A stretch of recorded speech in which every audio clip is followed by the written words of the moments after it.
Good evening, everybody, and welcome to our first, live streamed bargaining session, where we're getting into the work of our bargaining season this year.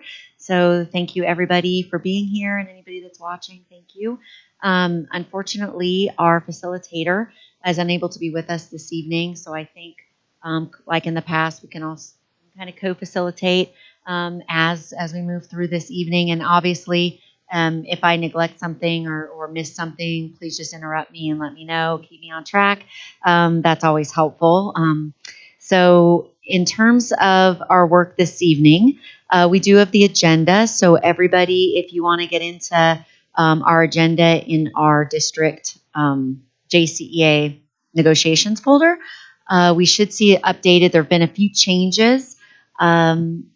Last minute, but I will allow everybody a moment to get in there and check and make sure that that's looking up to date. And as we're doing that, we'll go ahead and do our introductions. Since we haven't done this on the live stream yet, so that anybody watching will see who is who on our joint negotiations team this year. So I'll go ahead and get us started. And so my name is Michelle Malis. And I am a Spanish teacher at Green Mountain High School. And hold on one moment. It looks like, do we have cards? Okay, so thank you. We have now some construction paper and some markers. We'll pass around if everybody would like to make a name tag. Some of us have ours from last year. If you happen to keep yours, if not, go ahead and make a fun one out of construction paper. I'm Michelle Malis, and I'm a Spanish teacher at Green Mountain High School. I'm also the negotiations chair for JCEA. And anything else? Oh, yeah. I have no restrictions this evening. I'm here for the duration. And no elephants in the room for me. A lot of times that's how we would start. If anybody needs to leave early, you can let us know, and that's okay, just so we can expect it. And so I think we'll usually come up with a question, something to kind of get to know each other, sort of break the ice a little bit at the start of our negotiations. And so, okay, I'll pass these around. Also, I would be remiss if I did not recognize that this is Read Across America Day, or is it the whole week? Today. So today's Read Across America Day, which is a really important event, especially, all across our levels, of course, but I'm thinking specifically back when I was in elementary school and all the fun books that we would have in our classroom, and you get to have reading time and pull one out and read. And so I think about what was a book that you always enjoyed reading, or something that maybe made an impression on you that maybe made you want to read more. So I'll just go ahead and get us started while everybody's kind of thinking through all of that. And I just remember reading the Laura Ingalls Wilder books. That was one of the first real full books, novels that I read. And I remember feeling very accomplished about that. And also I grew up in Iowa, so I could kind of relate to some of the scenery and some of the farming aspects. And so I just remember really loving that series. And that's what I connect to kind of a first great experience reading. So that is my Read Across America story for everyone. So I don't care which way we go. All right. I'm going to hand it. We're going to go, what is this direction? We're going to go counterclockwise, everybody. Good evening, everyone. I am Amanda Perezio. I'm the Executive Director of School Leadership. I have no restrictions on time this evening, and no elephants in the room yet. I'm just kidding. I'm not anticipating any either. And a book or a series of books that got me to love reading, I would say it's probably The Boxcar Children or Goosebumps. I think I read every single one of them, and I did not like reading as a child. I would always choose books for our novel studies that had movies that went along with them, so I could watch the movie to give the book report. But those two series definitely were impactful for me.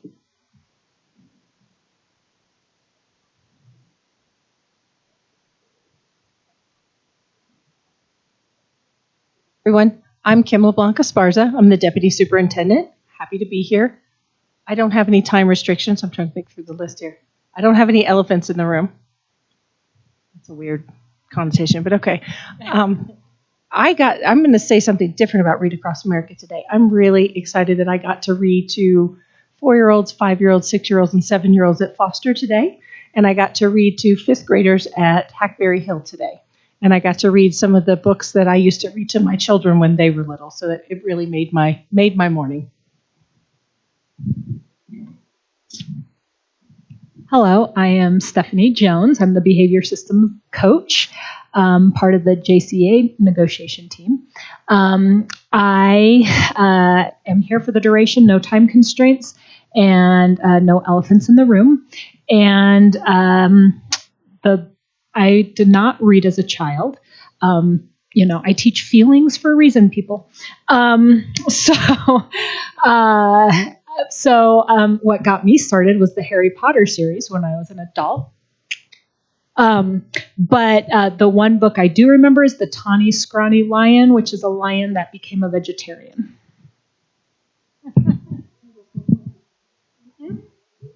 I'm Krista Wilson, principal at Columbine Hills Elementary, and I have no time constraints or no elephants, so it's great. Read Across America, we've been reading, have guest readers all week long, and so I've been reading, the book that I chose this year is The Misunderstood Shark. So, funny story, I think that's important to just have some humor. So.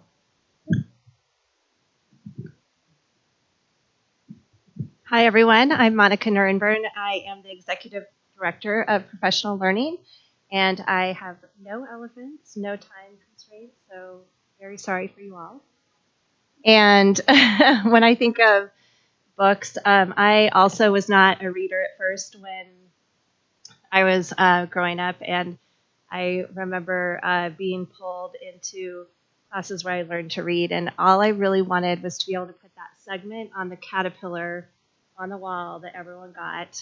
But once I started reading, it just like open world for me. But I also was into the Boxcar Children, loved that series. Good evening, everyone. I'm Jessica Garza, principal at Jefferson Junior Senior High School.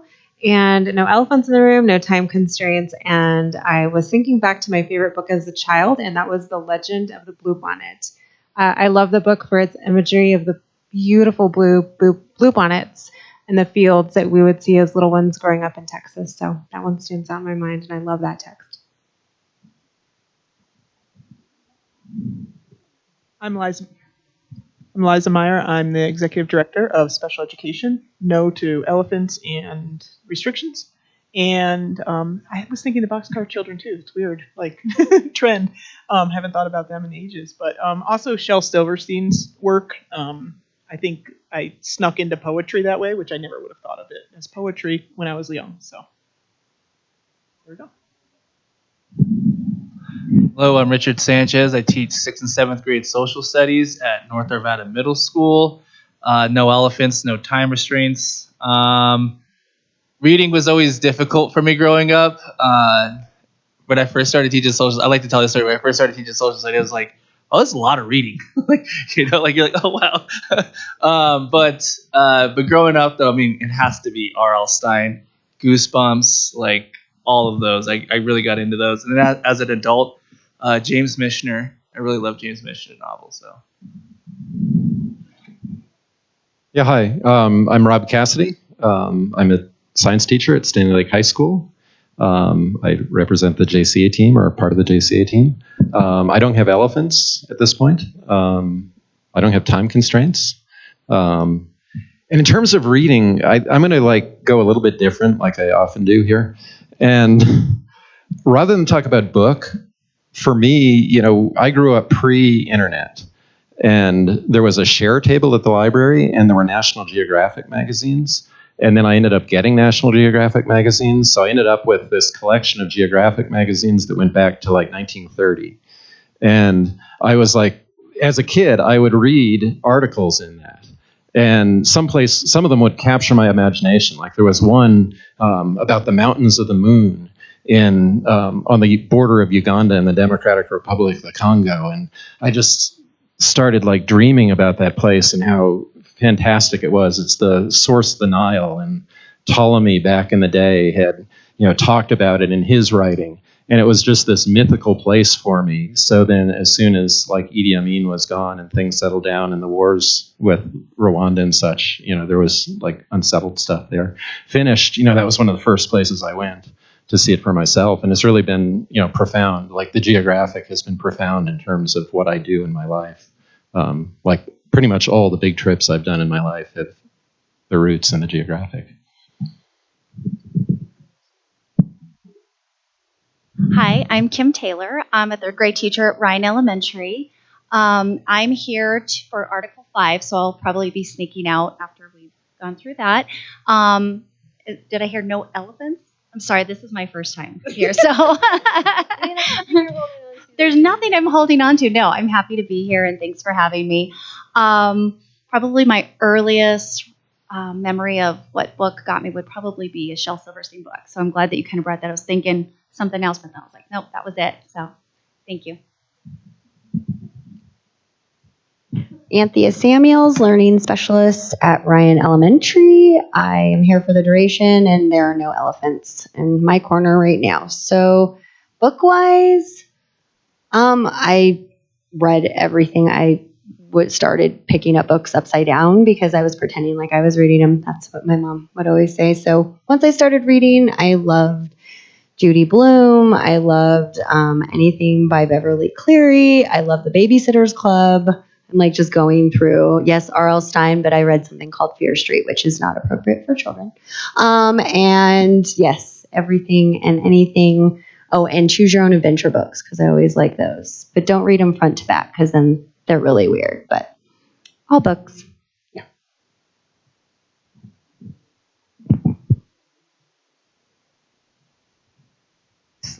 My name's Lisa Elliott, and I work for JCEA. No elephants, no time constraints. I was always a reader. One of my earliest memories is getting my public library card. I think you had to be able to print your name. And I don't even think I was in school yet. I was the kid that would get in trouble because I was reading during class instead of doing what I was supposed to be doing. Back in the boomer days, they were building schools so fast. Like I started a new school in January of first grade because they were building it and then they opened it. And my old school was so crowded, they moved us mid-year. And the classrooms were built to hold 20, and I remember we had 36 in my fifth grade class, so it was overcrowded from the beginning. But strangely enough, we had no library in my school. And after I'd been there a few years, they had a little tiny room that they created a library out of. But anyway, I read a lot of different things, Beverly Cleary, and anything that had to do with horses, because I always loved horses. Remember Black Beauty being a very emotional book that I read fairly young. I have my own special mic here, apparently. I guess. I just hope that this has been sanitized from the last person who used it. Okay. Good evening. I'm Phil Bedford, Executive Director of Employee Relations. I don't have any time restrictions other than bedtime. And as you get older, you appreciate that being earlier. No elephants. And from the reading perspective, I'd have to say, looking back, the short reads, Encyclopedia Brown was one of my favorite. The whole series. I think I read every page, every book. But kind of like Rob, I was kind of a magazine guy, the short reads. I couldn't hold my attention to anything longer than, a few pages. So that's my history, and it's probably why I am the way I am.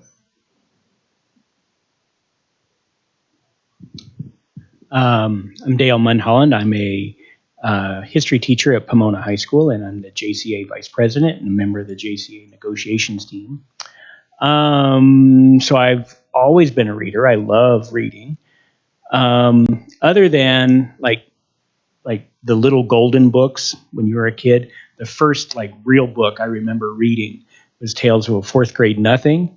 And then I loved that so much, then I read about his brother, Super Fudge.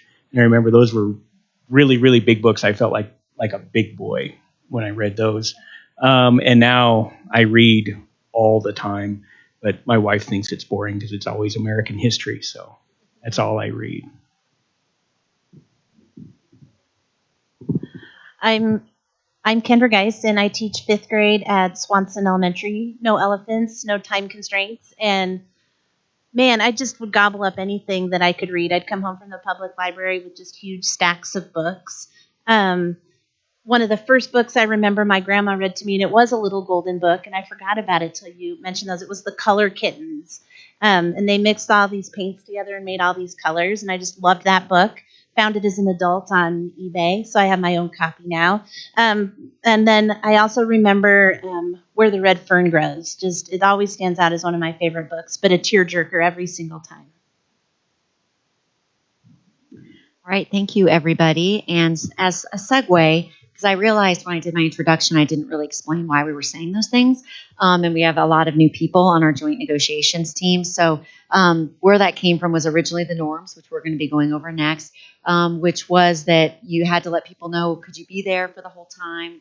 If not, we needed to make sure we moved your stuff toward the beginning or toward the end or whenever you could be there. And in terms of the elephant in the room, one of the norms was that if you had something happen, deal with it right then and get it out on the table. Let's deal with it and then move on so we can get to the business of negotiation. So if something came up, like, all right, I didn't understand that comment you made, or I need to go back and have more discussion about that, or whatever the case may be, it was get it out on the table, let's deal with it, and then let's move on. So that was that. I realized you were all like, why am I saying if there's an elephant in the room? That is why, because sometimes we have that happen. People will say, you know what, I do have an elephant. I want to talk about this. This really is important to me, or I'm really upset about this, or I'm really worried about this. And so then we can say, okay, we can't move on until we get this dealt with, and then we can all move on together as a team. So that's why we're saying that. So I would like to turn it over now to whomever, and I don't know who would like to present our updated norms. Does anybody want to take that task on? Yes, I think that would be great to have us have a look at that. Awesome. So first and foremost, thank you, Lisa, for working with me on a Saturday at our hiring event that we had at Carmody on Saturday. Lisa and I were able to get together and take the list that had been created in previous years, and simultaneously Monica was working on it, and she's way more language arts oriented than I am, so she really was thinking in themes, and Lisa and I liked her themes, so we were all collaborating together. We have a draft for people to react to, work off of, see what you think, and certainly offer up any edits you'd like, but this was our best thinking collectively on Saturday for us to sort of bring into the room and start the conversation. Do you want to share them up there?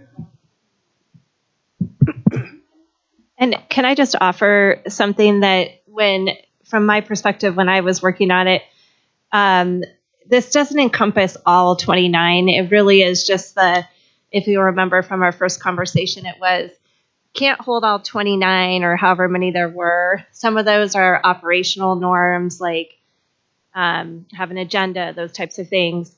These are really like, what do we want to hold in our space for behavior, or I don't, behavior is kind of but what do we want to think about and hold in our, like we were talking about maybe 5 to 7 for our space together as we're working together in our time together. So more of like, I guess, behavior norms.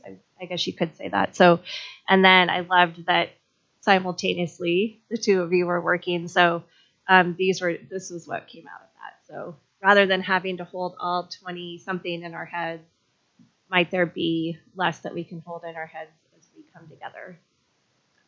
If you look at the draft, there's some repetition here at the top. I added this little statement. At the table, we will be hard on issues and soft on people. To accomplish that, we will keep in mind the following. And then so these are like table norms. Like, how are we going to engage at the table with each other? And then further down, there are 10 things. Get my mouse to work. There are 10 things that I called process agreements, that are not really how we interact at the table, but just the way we run the whole process. And then at the very bottom are things I crossed out, and I kind of went through them to see if we captured everything. So maybe during the course of the evening, people can look through this and we can agree at the end of the evening, maybe if things look okay or. I think what I would clarify is we sort of started with the first list at the top, and then we iterated based on what Monica had created and based on what Lisa and I had talked about. We kind of landed on where it says some suggested revisions to 28. Yeah. That was kind of the That's latest a little version different of than the it. first one. So it has the sort of themes and then language from the norms that existed before to sort of suggest what do we mean by those themes. So if folks want to take a look at them, or if we, at least as you suggested, if we want to just let people kind of play with them, and maybe toward the end of the night we'll look at them and see if it resonates for you to change any of the language, we're certainly open to that. Norms belong to all of us, so.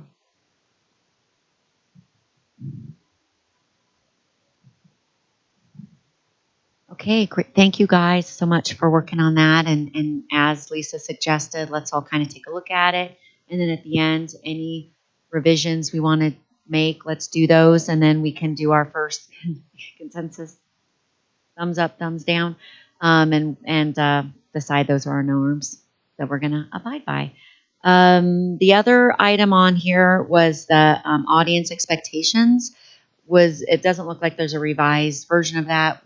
Did you guys take a look at that? Are people okay with that?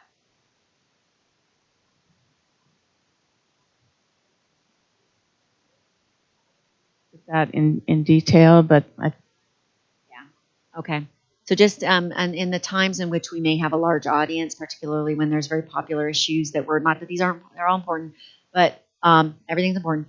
But there's certain when you have a larger crowd that this is my issue and I want to be here for this. When that happens, we may have those available to hand out so that audience understands the expectations for the process. So I believe we do have copies of those somewhere. So if we don't make any changes, we can bring those if we feel that they are needed. The other item was identify process observer, and I think that was perhaps for I don't know whether John Weathers was going to be doing that. So we are going to probably skip that for this evening, and we can move that to next week's agenda. I think that was the intent with having a facilitator. He kind of keeps us where we need to be and on course, and so I think that's part of his role. Okay, perfect. Well, we'll move that to our agenda next week, and he can present what he would like to present, and we can talk about what that will look like. We talked last week about beginning with benefits and presenting story and interest, and we had been working with JESPA on some of this language and some of our proposals, and we were hoping, because the MOU that we have states that we're to bargain that together. And so we were trying to find a time when that can happen, and we had hoped that maybe Monday night it might work, but not everybody that needs to be in the room can be. So that's why that's been crossed out.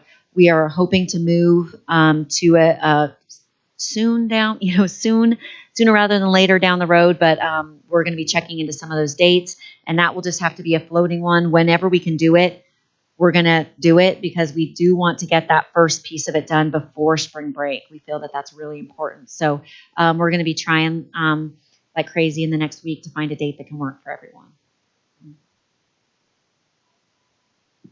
Michelle, I think the intent is that potentially the 8th or the 16th, when we already have dates on the calendar before spring break for Jcea. We don't have another date after Monday night for JESPA until the 30th, so that hopefully we can squeeze this in. I think just to clarify too, and Rob is on, co-chairs the back committee. I think just for clarification purposes, I think people do need to know that we have a MOU where both JESPA and Jcea have been working together, along with Jcea, to create a process so that benefits can be reviewed and recommended. It's an advisory committee, and I think the agreement is that both Jcea EA and JESPA will come together and present their positions and interests, and then of course it's up to us to bargain the cost and who's paying for what kind of a thing based upon the plans that are being presented. And I think maybe Rob, if you you have anything else you wanted to add? I don't want to steal your thunder since you're co-chair. Oh, no, that's fine. I just wanted to say, I'm in communication with JESPA, and, as soon as we can work out a date, we'll, get things sorted out in terms of, how we'll proceed from here. I apologize. I think I'm one of the conflicts, so I'm one of the people that couldn't be here Monday. I apologize, but we have a Wheat Ridge Town Hall meeting that Tracy and I are supposed to do, so I apologize for not being able to flex that, but I think we have a lot of community members planning to be there, so. Sure. And again, this came together like pretty last minute. So that's understandable. We just, at this point, we're going to do what we can to see if we can get this on the agenda as quick as possible. And because we do feel that it's really important that we start this work before spring break. So everybody, and I appreciate in advance everyone's flexibility on this as we work toward finding a time when we can have those conversations together and start working on a proposal. Just to add to that, Michelle, I think some of the sense of urgency here is we have a looming deadline for our benefits team to be able to start open enrollment in May. And so we really have to have benefits bargained by April 24th. So that's not too far away. And so we need to really dial this in. And it may have to happen even before we get to the rest of the compensation pieces. Right. I assume that would probably be the case. Yeah. So, okay. So thank you for. No, we can conclude this part first. Oh, talking about this, and then I have something else. Oh, okay. This part is concluded. Michelle, you're too funny. No, I did. It was. I wanted to make sure we finished talking about that first. I had a suggestion to offer, or wondering. I was curious to know if anyone else wanted to potentially come to consensus around norms before we started to talk about Article 5. You make me laugh. Just wondering if we wanted to do that before we started our work together. So I think it depends. Do people feel that would you want more time to look at it, or are people ready? Like if we wanted to take some time, look at it, read it, think about it, and then come to consensus, or if people needed more time. What I would just suggest, simply because we have a guest here with us for this part of it, is that maybe we will tentatively use the norms for now as they are, and then maybe during our dinner break, people can look them over, and we can start after dinner with a consensus vote on that. Does that sound okay? Okay. All right. Okay. Any others before? All right. Well, then I guess let's get to it. So we're going to be beginning our bargaining season this year with Article 5, which is time management. And we have with us a guest that's going to be speaking. So thank you, Kim Taylor, for being here with us this evening. And I'm going to pull up. So the way, and again, this is, unfortunately, John is not with us this evening because what we're doing here is a brand new style that he suggested. And so I'm not entirely sure if we're going to, hopefully we'll get the spirit of what he was going for with the intentional bargaining, and then he can, maybe help us out next week if we need to make some adjustments. But the way that I understood it was that when we introduce a topic, an article that we want to do work on, that we would have the whole conversation right now, so that at once, so that we will have the story and the interest from all sides, and then that language would be assigned to one party or the other to then redline. And so I guess we'll try this, and hopefully this works out okay. The way that we've done it in the past, for those that are new to the team, is that we share stories from our members, and sometimes we also have members come to the table that have story to share, and also that can answer questions because they're typically working in the role and know it very well. And so we appreciate having experts here whenever we can on in whatever the position or whatever the issue is. It's helpful to have the person that does the job there. So we're going to read some of the stories that have been shared with us, and then also we have people that are going to be reading their own stories, and we're going to go through our interests And so I wasn't sure whether he wanted us to do all the story at once or story and interest at once.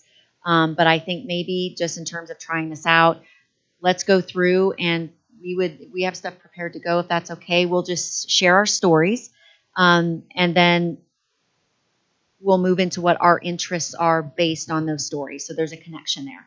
And then on the district team, if you guys also have stories that you would like to share around Article 5 and interests that you have in the language, now would be a great time to share that. And so that way we have a full picture of what we're trying to solve for when we go to red line language. Sound good for everyone? Okay. All right, great.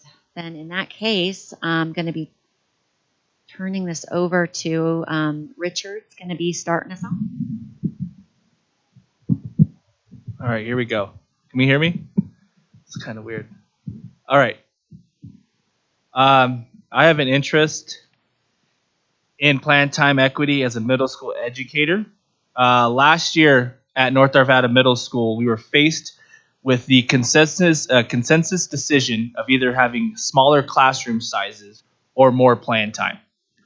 I can still remember pounding my fists on the table and trying to really understand why it has to be this way. Why do teachers have to be pitted against either having smaller classroom sizes or more plan time? I was told by my administrator that this is just the way it is. The teachers at our school voted on and made the consensus decision to have more plan time. This year, my classroom sizes are between 28 and 32 students and still growing. I teach 4 sections of social studies, and over 60% of my rosters are students with IEP 504 or ELL. How is this equitable for students? I understand that every school is unique and should have the ability to make its own decisions to meet the needs of its community. When you force teachers to choose between smaller classroom sizes or more plan time, when our students need both, it leads to stressful teaching and learning environments. This does not create an extraordinary learning experience for students in Jeffco. Another Jeffco middle school teacher said, I teach 2 grade levels and have one 50-minute plan period a day. This is not nearly enough time, and I take work home every night/weekend. I have 25 years of experience as a teacher and have never worked so hard in my entire career. Thank you, Richard. Kendra? Can you hear me okay? Yes. All right. I share a similar experience to one that's shared by another Jeffco teacher, and I'm sure many others. This teacher said, of the 140 students that I have on my roster, over 70% of my students have some sort of concern or need, such as a health issue, a custodial issue, an IEP, 504, behavior plan, ELL, and so on. Over 30% of my students have a unique need, such as a 504 IEP or behavioral plan. As much as I love my students with unique needs, the work involved with planning to make the content accessible to every student at every level is daunting. So with that in mind, the vast arrays of needs means that it just takes longer to plan now than it once did with the digital and differentiation expectations. Teachers need to learn the technology that's often required in order to plan and then execute the plans. Many struggle to differentiate for the low and high kids. For example, one teacher said, I have to put in a lot of time outside of contract hours to prepare lessons and collect and analyze data. Our instructional coach is overwhelmed with her own job and not always able to help. Plus, things are always changing, being redone, new tasks added to my to-do list, etc. I am almost at max on number of students I can have and also have at the bare minimum for number of planning minutes. Being stretched at both ends makes it stressful and a frustrating situation. This next story that I'm going to tell is from a teacher who's currently teaching 2 grade levels at the elementary level. We're hoping that school consolidations will eliminate this reality However, we wanted to share it as an example of why teaching 2 grade levels is an insurmountable task that doesn't abide by Article 5's intentions. It was said, this year we adopted into reading, and I can't teach my whole literacy whole class anymore. I don't have a second to circulate the classroom and check on how kids are doing, offer my help, call kids to a back table for individual or group attention. I am constantly, 100% of the time, instructing in front of the class. The reason is, when other teachers send their kids off to do independent work, they get to circulate and help kids. When I send one class off for their independent work, I have to teach the other class. The result is that I have to work 8 hours on Saturday and about 3 or 4 hours on Sunday. I've had to do that every weekend since August. I don't have a second to plan during the workday, and preparing the work for inter-reading is insurmountable. This is the most out-of-contract time I've had to spend planning, prepping, and grading in 20 years of teaching. Thank you. And in terms of where we're at with high school, we typically have the plan time that we're allotted, but we still find stories from our high school educators that tell us that their plan time more and more is being eaten up by some of those similar things, including PLCs, which in some instances are helpful. But when they're not well run or understood, sometimes it just feels like it's eaten up time that they really needed to prepare lessons and to get grading done. And again, differentiating our instruction for increased numbers of 504s and IEPs just takes so much longer, in addition to learning the tech. And so that still is an issue at the secondary level. I'm also going to be sharing some stories from some of our other educators that work in different positions and how plan time is affecting their responsibilities. So each individual instructional coach, and the sentiment shared that it feels as though they're working in a silo.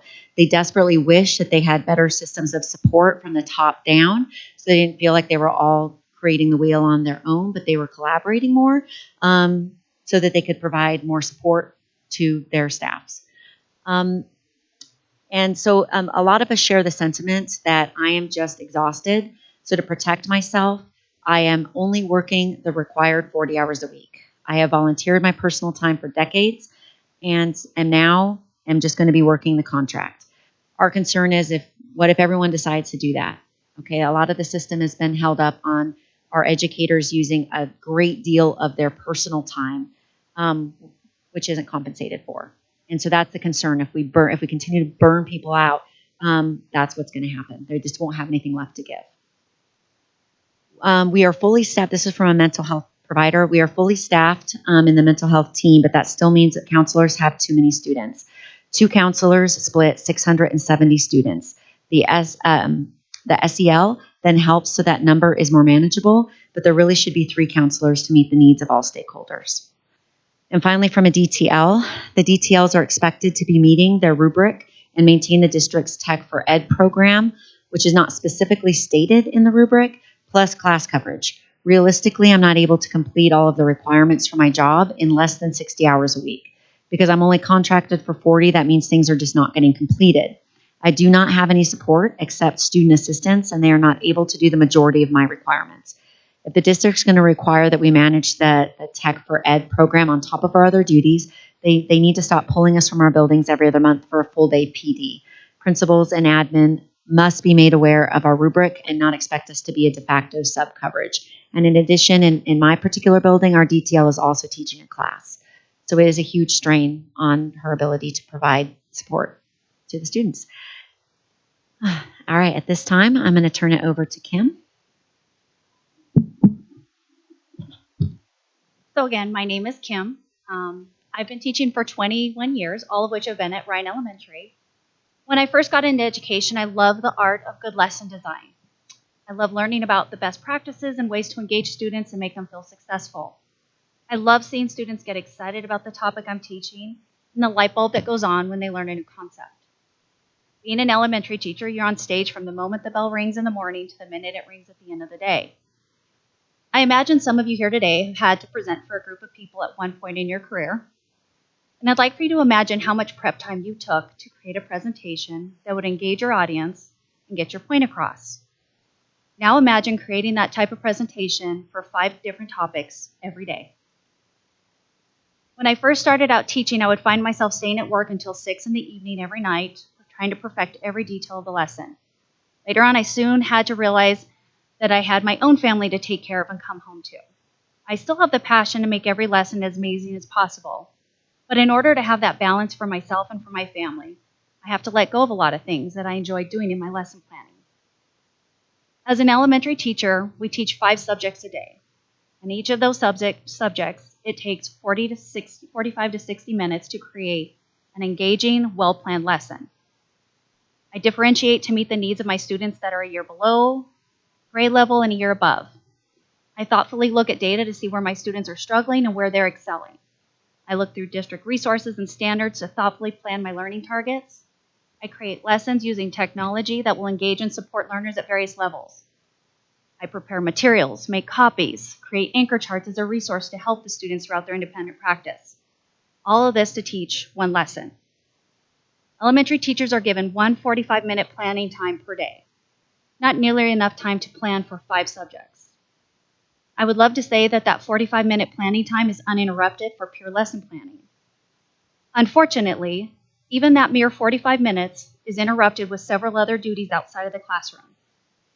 Our planning time is divided between data team meetings, PLCs, team meetings, 504s, meetings, IEP meetings, checking emails, district surveys, grading, hanging up bulletin boards, MTSS notes, planning field trips, doing report cards, planning parent-teacher conferences, committee meetings, and occasionally a bathroom break. On top of that, the state required a 48-hour reading course to be completed this last year on our own time with no additional pay. And currently, our teachers are being encouraged to take GT courses to support our GT students that we're currently merging with another elementary. Again, all on our own personal time. In the end, all the professional development, PLCs, MTSS notes, and data we learn about students never actually gets implemented into the lesson design because there's no time left to implement. Lesson planning gets shoved to the lowest priority, and much of the lesson planning is done at home during my family time. Last year, we received a new reading resource, and I spend an additional 2 hours every night at home just creating reading lessons. This lifestyle is not sustainable, and that is why there's a shortage of teachers. Teacher burnout is happening at a rapid rate. I know some of you may be thinking about summer break. Why can't they get their planning done during their summer? Teachers plan lessons based on the data they see from the previous lesson. We cannot plan lessons for students we have not met yet. We do not know their needs. Every year I customize my lesson to meet the needs of the kids that are in my room that year.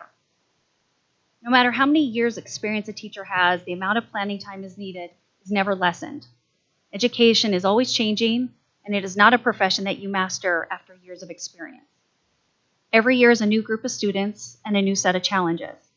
New curriculum and new resources are implemented, and lessons need to be altered to meet the new expectations. In the last 21 years of teaching, the expectations for students have increased, and the duties of teachers have increased. However, the one thing that hasn't changed in my 21 years of teaching is how much time I have to complete all those extra duties. The quality of instruction a student received will make a far better impact than the quantity of instruction. Quality over quantity. Giving additional weekly planning time with late starts or early releases and monthly non-student contact days would greatly help teachers to create engaging, well-developed lessons and to meet the needs of all of the students and the outside expectations. Thank you. Great, thank you, Kim. So at the end of all this, what we're seeing collectively from a number of our members, when we send out the survey, we get lots of responses, and we try to distill that down into the main themes. But what we're seeing across all levels and job descriptions is it's clear that over the years, it's been this slow, I believe the term was mission creep. It's been a slow adding bit by bit by bit by bit to our plates. Yet our plan time did not increase accordingly so that we could meet those needs effectively. This is problematic, and it's adding to additional workload, and it's adding to our educators feeling overworked. They're getting close to burnout. They're having to use up the personal time, sacrifice time with family and friends. They feel that we're expected to give up our personal time without pay because it's what's best for kids. And teachers do want what's best for kids. That's what makes this so hard for us, is that this is why we got into this. This is what we want to do. We love doing this. But you get to a point where when you don't have the adequate time to provide the product that you want to provide, it doesn't feel good. And with all of that in mind, we have an interest in a healthy work-life balance so that we don't burn out our dedicated educators.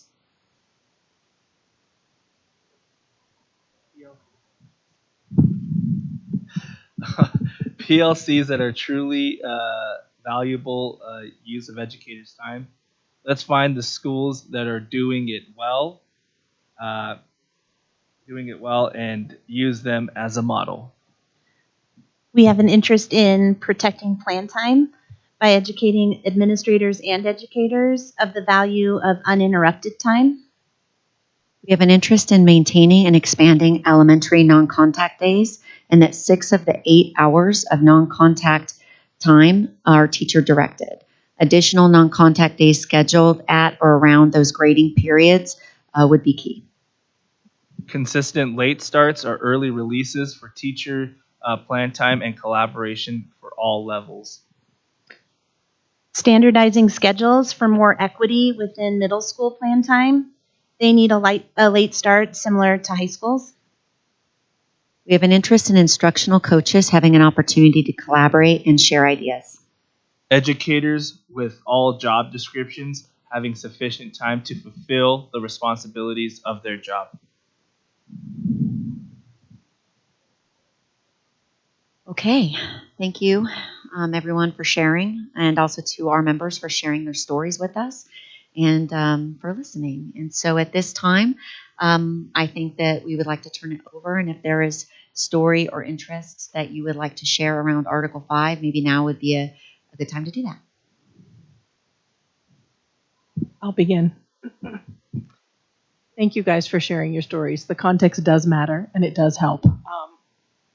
I'll start with having been a teacher at elementary, middle, and high. All of your stories do resonate. I've taught 3rd grade, 5th grade, 6th grade, 7th grade, 8th grade, 9th grade, and even AP calculus and physics. So I've had some of those experiences, none of which don't make sense to me. So obviously I wasn't an English teacher with a double negative, sorry. But as we go through this, I'll start with our team came together and had some of the similar conversations that you all had. I asked folks to reach out to colleagues, bring those comments into our document that we began to capture the same thinking around how do we support the work that we know we need to do, and ask folks to get that feedback. So I'll start from a district perspective, then I'd like to hand it off to our building principals because they're closest to the work as much as you are. I'm going to first say we recognize that there is huge inequity in planning time. As we collected all of the planning time minutes, we recognize that we have schools that have 600 plus minutes of planning time. And part of that is the age of the students were able to structure the schedules differently, and we recognize that. And so folks have taken advantage of that time to be able to meet and collaborate and plan and do all the things that you spoke of, Michelle. And I also know that having taught elementary school, you just can't leave 5- and 6-year-olds alone. And so recognize that, in that, I had 225 minutes of planning time when I was a classroom teacher. So I get that. And I do know that we have an interest in trying to find creative ways to schedule so that we can find more planning time within the schedule. So know that we're open to that conversation. Absolutely. One of the things I'm hopeful about is that with the healthy and equitable start times, we did lengthen some school times within that. And with that, hoping that we can have more sections of times that teachers can find us as additional planning time. So I hope we can have that conversation and work together on that. And then ultimately, we want to talk about whether it's the non-student contact days, whether it's professional development days, whether it's, as we look at the calendar, let's figure out how many days do we need to make sure that we work with folks and provide them the support that they need and provide the time that people need to be well prepared to teach. So we recognize there needs to be a balance of that. We did make a conscious decision. We had talked about it throughout this year as we were doing the healthy and equitable start times about looking at a late start or an early release. And honestly, it is my hope that we can have that conversation going forward. I don't know that we can get to the place where we can pull it off for 23, 24, but if not, we need to find some non-contact time that we can build in. My hope is that if we work together and work with our community, we can get there by 24, 25 at the latest. If we can get there, I think that will allow more equitable use of planning time because K-12 gets the advantage of it, not just because we can allow kids to be a little bit more independent. So my hope is that we can find the time to do that and get to that place. I just know that with the amount of change that we did, we wanted to be highly sensitive to the fact that we've moved a lot of people's cheese community-wise in terms of changing start times and ending times. And so recognizing, yes, we do want late starts, but we're going to have to work together to get there. And we definitely have an interest in doing that so that we can create more time, knowing full well that educators' jobs are heavy. We do have way more integration of technology, and we do have new curricula, and we do have standards that we want to make sure that everybody's thoughtful about and that everybody uses their time effectively so that you show up as your best self for kids. I heard that over and over again. We want that as well. So I'm hopeful that we can come together and find ways to create that time in the schedule. But I'd like to hand it over to both Krista and Jessica because I know they spent time talking with colleagues specifically about work that they're doing to try to be creative in the schedule.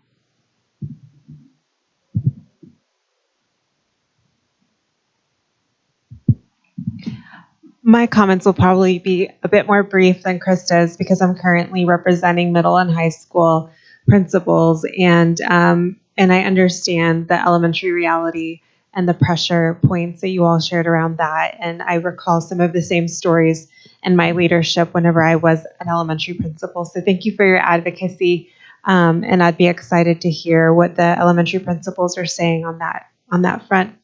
In terms of high school, there was a common thread around planning time that principals were sharing. And so I'll just pull one anecdote from some of the commentary that I got.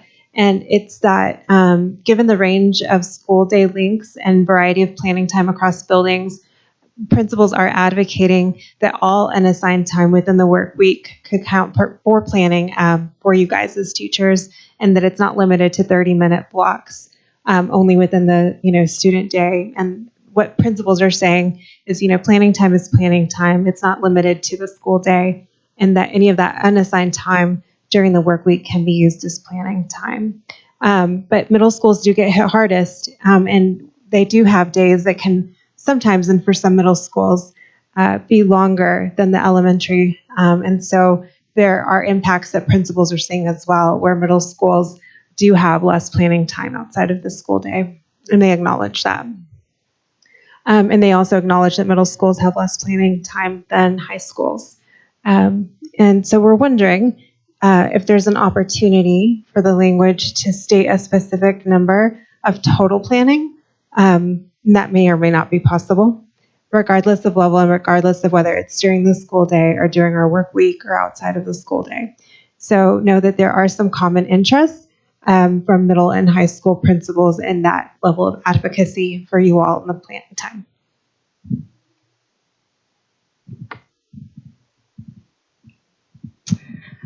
So I sent out a survey to my elementary colleagues, and I would say by far they all recognize the need for more planned time for our elementary teachers and the load that they carry. And with implementation of new resources, just finding opportunities for not only that plan time, but the importance of that training and support to implement a new resource, as well as the things that go along with being able to design good lessons without looking at data, pieces like that. So that overwhelmingly, I think, came through. Similar to what Richard said, I think several schools that have really strong structures for PLC where they are meaningful and teachers are walking away to use that information to then be able to plan. I think administrators really wanted to make sure there's good structures to be able to have that time balanced with the importance of having plan time for teachers to then plan. And then there's also at the elementary level, which Kim, you brought up, is just then there's all the prep. So there's a difference between plan and prep, along with the data conversation. So I think overwhelmingly, elementary teachers were looking at, additional time, no matter how it appears, of making sure we're providing the time for our teachers to do the work. It's complex. Monica, can I get you to speak to the needs at the beginning of the year around professional learning and the implementation of new resources? Yeah, absolutely. I actually wrote it down and didn't say it. Another piece that came up was specifically at the elementary was those August days. I know many principals try to balance those with just days for elementary principals. There's a lot of prep at the elementary level to get the building up and running, to get everyone on the same page, whether it's with PBIS structures and things like that. So there's definitely a lot of training needed, but also true just time to get all of the hands-on things ready for elementary students. So additional time, that time at the beginning of the year continues, I think, to shrink. I think when I first started in Jeffco, there were like 6 days one year, and now it keeps getting shorter and shorter. So that was an overwhelmingly thing that came through the survey as well.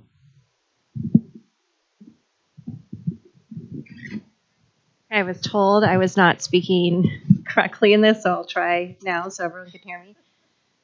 Kim, when you spoke, it really resonated with me as a former elementary school teacher, and I think about how I usually beat the custodian there, and he'd be like, "You gotta stop making me look bad." He's like, "You gotta stop this," and we don't want that, right? We don't want our teachers feeling like they have to beat the custodian there and be the last to leave, because it will result in burnout, and it is resulting in burnout.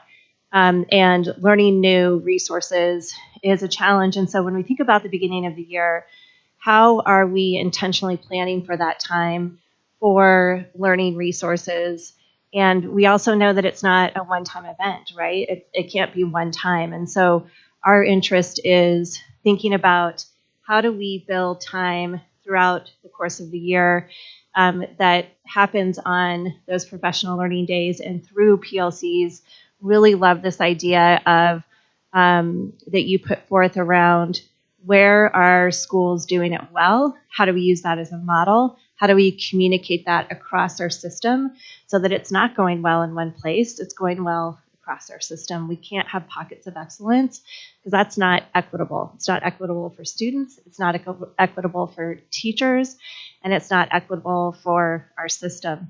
And so we know that in addition to the beginning of the year, we need ongoing professional learning so that there is planning for units of study, there is planning for lessons, and that happens across within PLCs, within the school day, and also within opportunities that are built into our calendar. And so that is definitely our interest. Is if we can't support that within the days that we have, then we have teachers trying to spend time during their family time, and that's not what we want. So we really want to make sure that we're building within our times that we do have, us looking together at our beginning of the year days. What can we do then, and what can we do within our structures so that we're not burning teachers out and they're having to spend time with families? So I would offer that.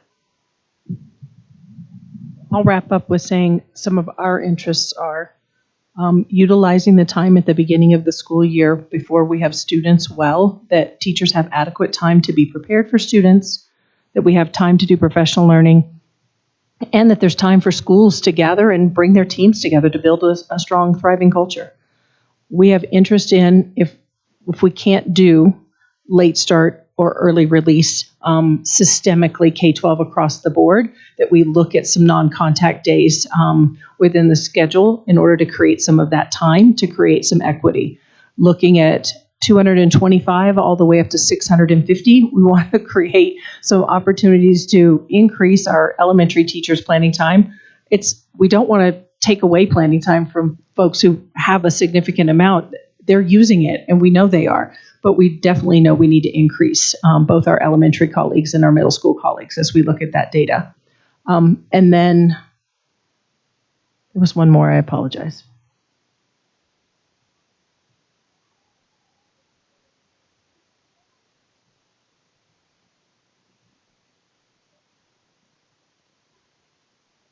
I've lost my note. I'm sorry. I'll hand it over to you, Phil, to wrap us up if you have any comments. Go ahead, Monica. Maybe. I think it's like that creative use of time so that it's not always, like we need to think about time, right? It's not always within a certain structure of the day. So it could, how are we thinking before and after the school day as well as within the school day? So when we think of the 40-hour work week, how are we using that time? I think that's it. Okay. So I would just like to comment that our team has done a lot of homework on this, and certainly our team is also made up of educators. All of us have been in the classroom, have been school level administrators. But I will be the first to admit that since I've been in the classroom, times have changed. And there are a lot different expectations. And there's been a lot more thrown on our educators and the impact and their ability to do their jobs well and feel like they're doing their jobs well. I don't think you'll get any argument from our team that our educators, our teachers don't need more time. I think I will also tell you this over the course of the last 36 years that I've been doing this, having worked in 8 different school districts in 4 different states, this is not a new problem. This has been around a long time, and there are ways to fix this. I think if you look at it from a pragmatic standpoint, that as Dr. Kim mentioned, there are ways to be creative and to think a little bit differently than maybe we've thought in the past. And there's also the issue of how does this fit in the grand scheme of things within our priorities and some of the costs that may go along with it. And I think that's really important to consider, having somewhat fixed this type of a problem in a district I was working in the past. There was definitely an investment by the district to make planning time happen and increase planning time. But as we know, in a PK-12 system, the needs are very different, and it was expressed based upon the fact that, and I'm a secondary person, and I don't know that I could spend even an hour with elementary age kids, let alone expect to have them learn anything. So obviously we've got to differentiate and certainly plan accordingly, but that's no excuse. It's the reality of the problem in the system we have, and my hope in this process and conversation would be that we would try to look at things a little bit differently. And I know that our team has worked on some potential redlining of language and that type of thing, and I'm not sure whether your team is also interested in engaging in that conversation. But we also want to, in this process, respect the process and how we approach handling these different issues. But we want to get the work done too. So we don't want to get bogged down with going back and forth and stalling or anything of the kind. That's not our MO. So we do have some information that some ideas, I guess, that we could share this evening if we're prepared to do that, or just continue in the conversation to learn more about what you're thinking in the way of some resolution. And again, this is not an easy nut to crack. There's very complicated, and especially in a large district like ours.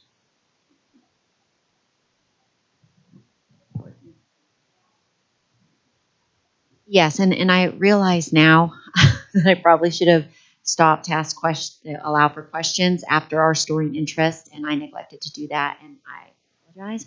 But maybe now would be a good time to just do a questions, if there are clarifying questions, to get a better idea of maybe what, if you want more detail about someone's story, or if you have questions about what somebody shared, so we can get some of those clarifying details down. But I also think I like the idea of, if you have ideas, because again, John is not here to direct us in this process, but I'm going to go ahead and say that Jcea will be assigned this language since it's the issue that we brought as our reopener. But it would be helpful to know the ideas that you have, so that we can consider those when we go to look at the language. So, so let's move into that next. And I think that putting up the cards would be a great way to go around the room and get these questions asked and answered. So I see. Okay, yeah, go ahead. Thank you. I wanted to ask Richard, because I did not want to presume any particular scenario. Just wondered if you could explain why it was proposed as having either small class sizes or more plan time. I was just curious as to how you all landed there, or how you all as a staff understood that. Thank you so much, because I had asked tons of questions about this. It's because at North Arvada, we're cutting FTE because our student enrollment is declining. So basically, because we chose more plan time, that created less sections for students to be in. And so we just didn't have places to put the kids at that time. So that's how come it was pitted like that. I'm watching my school just literally deteriorate in front of my eyes because we're losing FTEs. And because we're losing FTE, this causes backlogs and back jams of other issues that are happening. And it's sad because it is causing teacher burnout. I'm one of those teachers. I'm not the same teacher I was last year. I wasn't the same teacher when I showed up in Jeffco. I'm getting tired. So.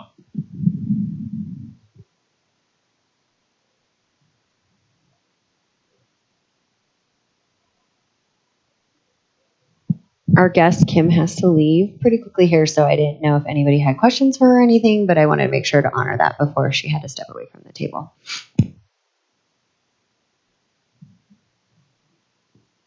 Okay, seeing none, thank you so much for coming this evening and sharing your story with us, Kim. We really appreciate it.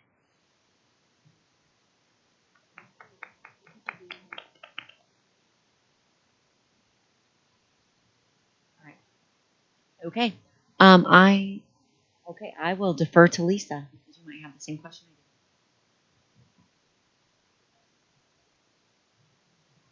do. So I guess I have a question and a comment. One of my questions was about your statement about principals want to be able to use the time before and after school to count as planning time. I'd like to understand a little bit more about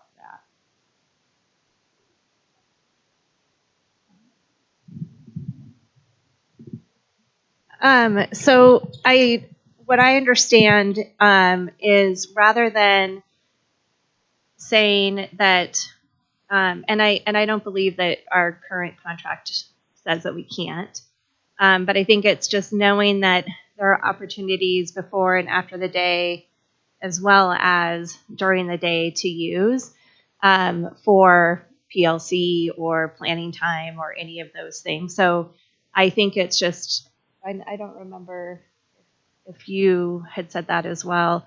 I just think it's when can we use time for planning and blocks of planning, and how can we creatively use our time? I don't know if that answers your question. Well, just our contract in the past had the required minimum plan time to be within the student day, because the time before and after school is so easily nibbled away at with parents showing up or last minute meetings or what have you.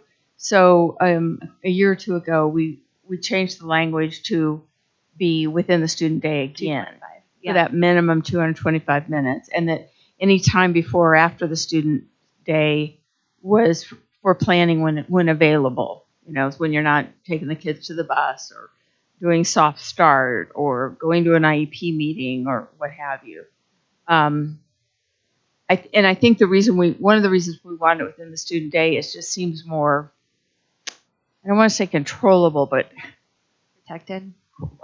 You can say, yeah, there it is, because that time before and after school, it's mushy. It's ephemeral. It floats away. I think that we've talked about being creative here, and I think it's hard to be creative with time because it's fixed. I mean, there's only so much time. was just getting older, painfully aware of. But I did want to mention, and Monica, I looked at you. Monica, I know you and I have had this conversation, but I wanted to publicly state some data from our survey about PLC time. Because I have talked to teachers that are like, I love my PLC. I leave my PLCs with so much accomplished, and it saves me time for my own planning. But here's what our survey said overall. 16% of people said, I do not value my PLC time at all. But 15% said, I highly value my PLC time and would not give it up. So it's kind of the balanced. 42% said occasionally it has value. And then the other thing you could say was most of the time I get something out of it. And that was 27%. So I think if we could move, and not every school does PLCs, of course, but I think if we could make that 15% that highly value their PLC more like 60, 70, 80, 90%, that would be a creative use of time. Yeah. And so that's one thing that I don't know if we need to explore all that here at this table, but I feel like that's one thing that we definitely need to explore about. Why are some of these teachers like, not so much? Because I think if we could make that time better, then that would be a creative use of time. We've insisted that PLC time be in addition to the 225 minutes a minute instead of part of it, because so many people don't value it so much. Well, I also would be curious to know how are people defining PLC? Some people call time PLC, and what is PLC, right? So I say that because I think so many people call anytime they bring a group of people together PLC. Right. And so I think we need to be careful of what is the definition of PLC, because I think it's become diluted over time.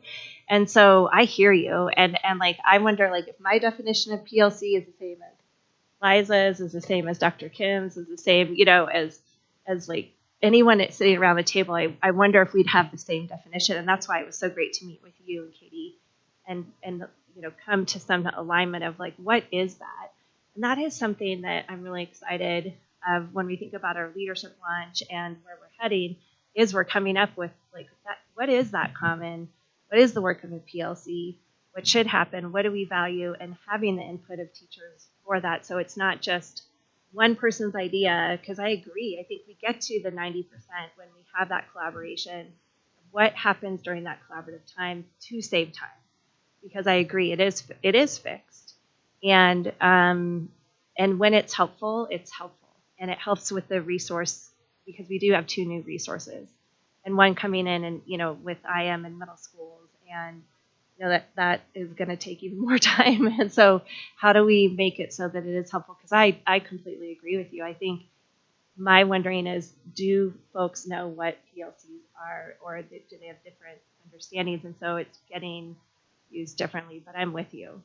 Well, and I think there's probably more than one model that might work well for teachers in terms of time spent together in a group.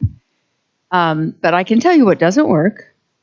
It doesn't work when the principal or the instructional coach micromanages the time with those teachers and says, this is the way we're going to do it, instead of maybe teaching the teachers some concepts that research shows works well, and then doing a gradual release until the teachers are running it on their own with support from, and I know that's what you want too, Monica, because we've had this conversation. I know, love it. But I just kind of wanted to get that out there. What doesn't work from what I hear. I'm going to jump in on this a little bit, because I agree with what's being said, that in order to have a PLC work well, all parties need to understand what's the purpose of this, what are we getting out of this, how is this helping us, how is it not taking time away that I'm just going to have to do later on, and it's using the time well so that we all get something out of it. And that requires, as you said, a common definition, and also training and repeated training. Because our school did a whole PLC training 10 years ago, and half those people are not even there anymore. And those that are left are like, what are we doing? Why? And when it's pushed out, like, everybody's going to PLC, But every single if you went to all the PLCs in my school, I don't think you would see the same thing in any of them. And yes, it is problematic when you have someone's evaluator sitting in there. It takes away from the opportunity for honest conversations around data because their evaluators there. And how do you say my kids didn't do well on this part? Like, they're not going to say that. They're going to be like, oh, my kids are great. So it's sort of having those expectations for what are we getting out of this time? What are we using the conversations for? Is it safe? Is it a safe space to learn and grow and be better and grow our craft? So if we're going to do it, then I think that would need to be in place for people to value it. Well, I guess it's been sitting. I'm sorry. Go right ahead. I've been talking. I'm not monitoring myself. I totally interrupted. I'm sorry. Jessica. Thank you. So Lisa, I just wanted to anchor back on something that you mentioned about the start time and time before school feeling ephemeral. And with standardizing start and end times, and you referenced elementary, but there's an impact to high schools.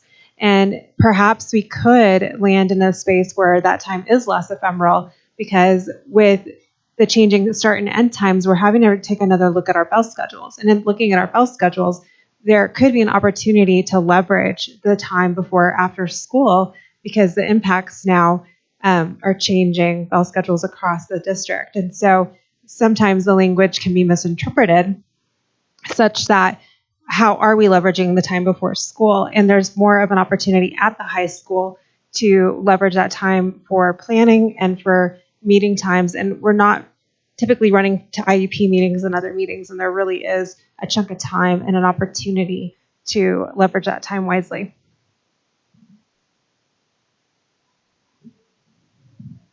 For the record, because Dave Weiss, we had a conversation earlier in the year, and Dave Weiss was like, oh, I didn't know that. It's not an 8-hour work day, it's a 40-hour work week in the contract, and that's deliberate. And that's so, like on a Wednesday when a lot of schools have staff meeting, you may go more than 8 hours, but later in the week, people should be able to leave earlier. You also don't have to have the same amount of time at the beginning of your day before kids arrive and at the end of your day. So when I taught high school, the kids, I think class started at 7:40 or something. I didn't have to be there at 7:25, thank God. So you had 15 minutes or so before the kids got there. But then the end of the day, you had longer. But when I taught middle school, the kids didn't get there till 8:45, so we got there at 8.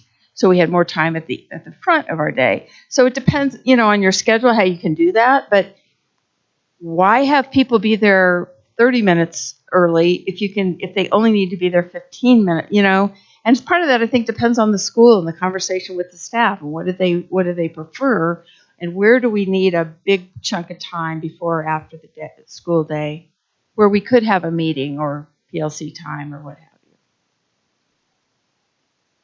Rob? I thought I'd respond a little bit to Monica's statement there in terms of definitions of PLCs.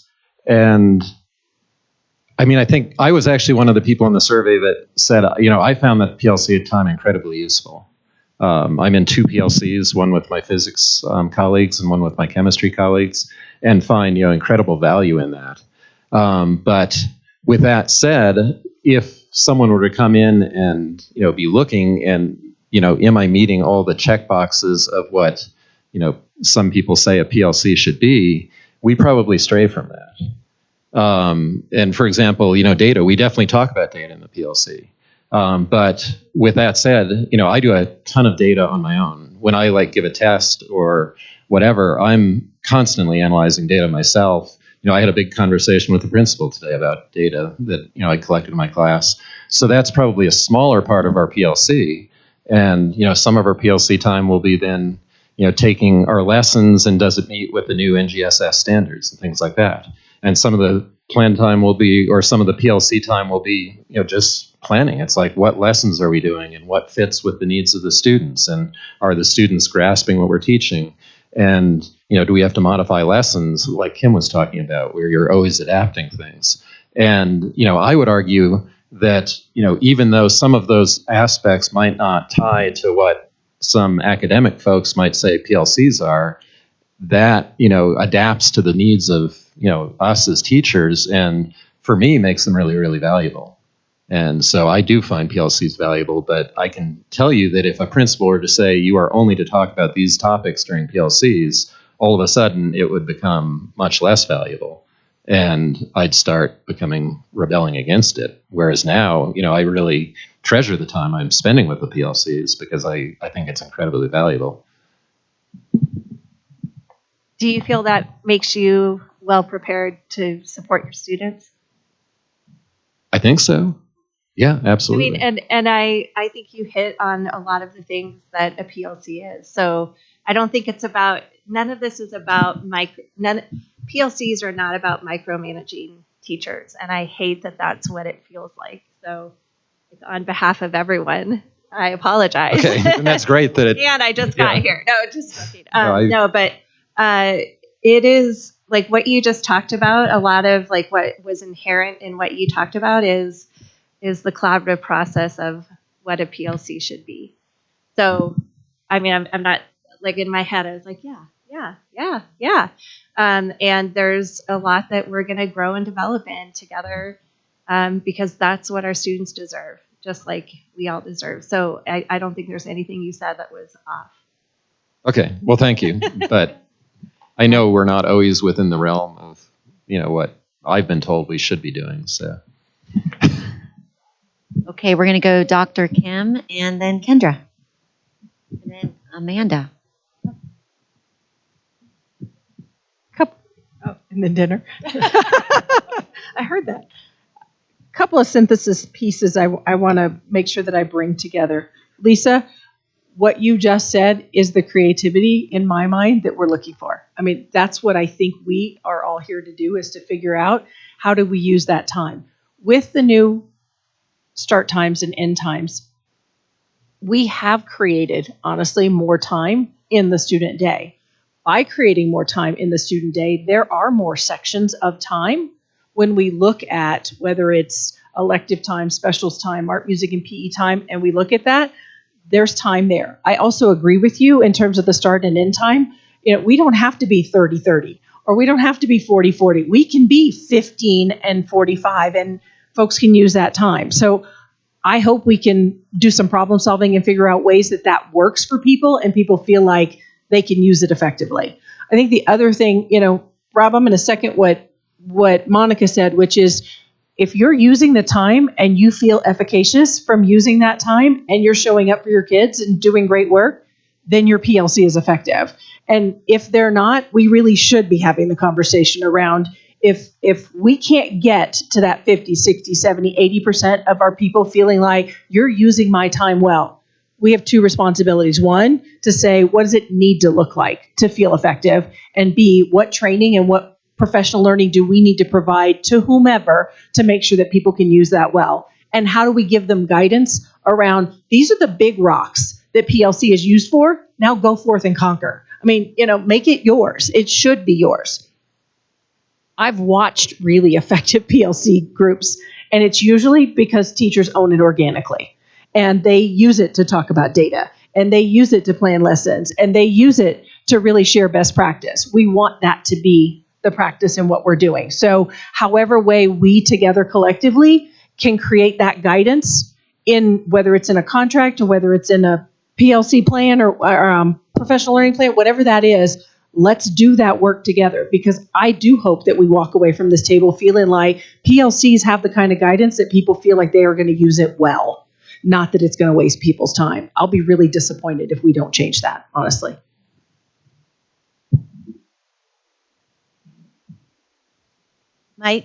This might go in the PLC conversation. It might just go in the general conversation about plan time.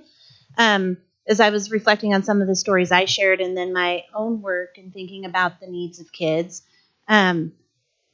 there needs to be time to meet with the specialists in our building, to collaborate with my special ed teacher. So how are the goals you're working on with kiddos? How do I support that in the classroom?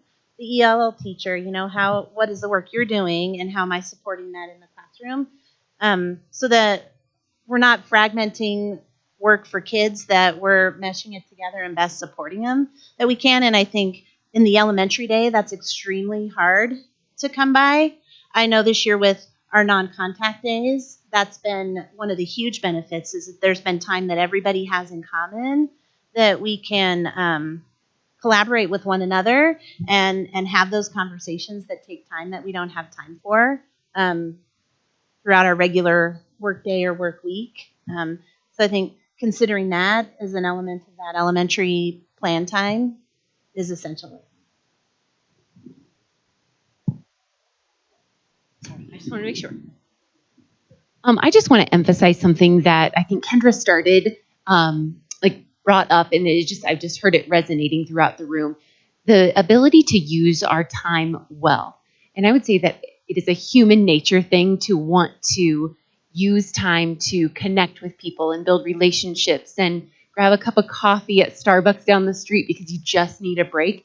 I want to honor that while also acknowledging that sometimes as humans, we don't use our time well, which results in me sitting on my couch for 3 hours every night while my husband might be falling asleep watching some random TV show, doing some more work.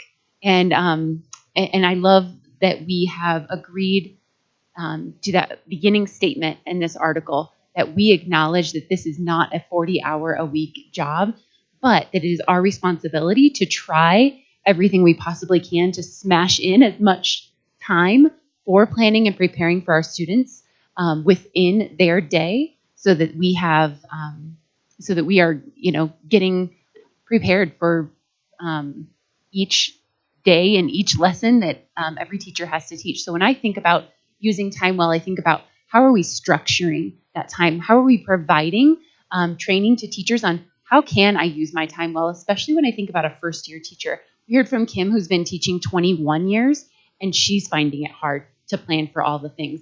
Imagine a first-year teacher completely overwhelmed with all the lessons in front of them, sitting at their kidney table that we still use in some buildings, right? And thinking, where do I start? Where do I even start? We look at our email inboxes of 120 and think, where do I start? What has the most impact? What do I do first? And I think that we need to provide those structures and supports to really figure out, how do I use time well, and how do I take a break sometimes and forgive myself for that, because I just need a cup of coffee and some fresh air. The other thing that I think is really important when we talk about using time well is any time that we give non-contact days to schools, to teachers, it is so, so important that our collaborative planning teams are planning those times well. I cannot tell you how frustrating it is as a former elementary principal to have a stack of personal leave requests on non-contact days. I want that time to be so valuable that my teachers want to be there.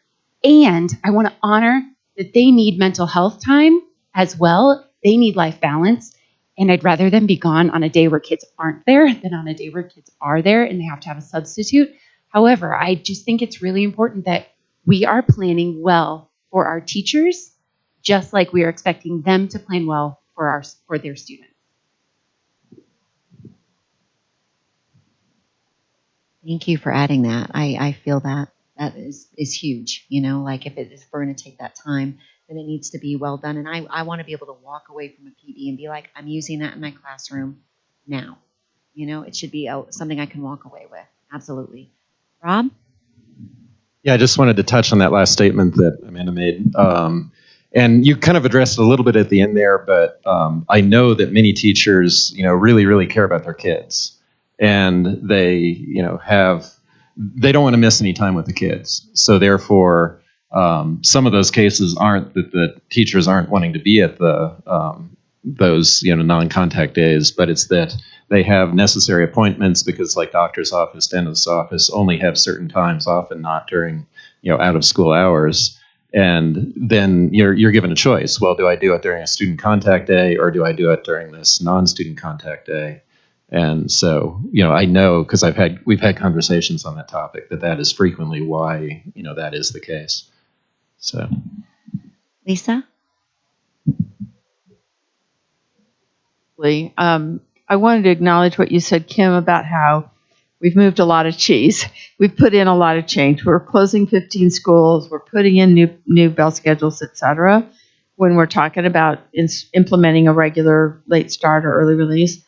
But I do want to say that we have done work on this with our community before the pandemic. There was a committee on which I served with community members, and we surveyed parents. Half preferred a late start, half preferred an early release. So I just want you to be aware that some of that work has been done with our community. Now, I realize that was going on, 4 years ago now, or 5. But there is a little bit of a foundation built on moving some more cheese.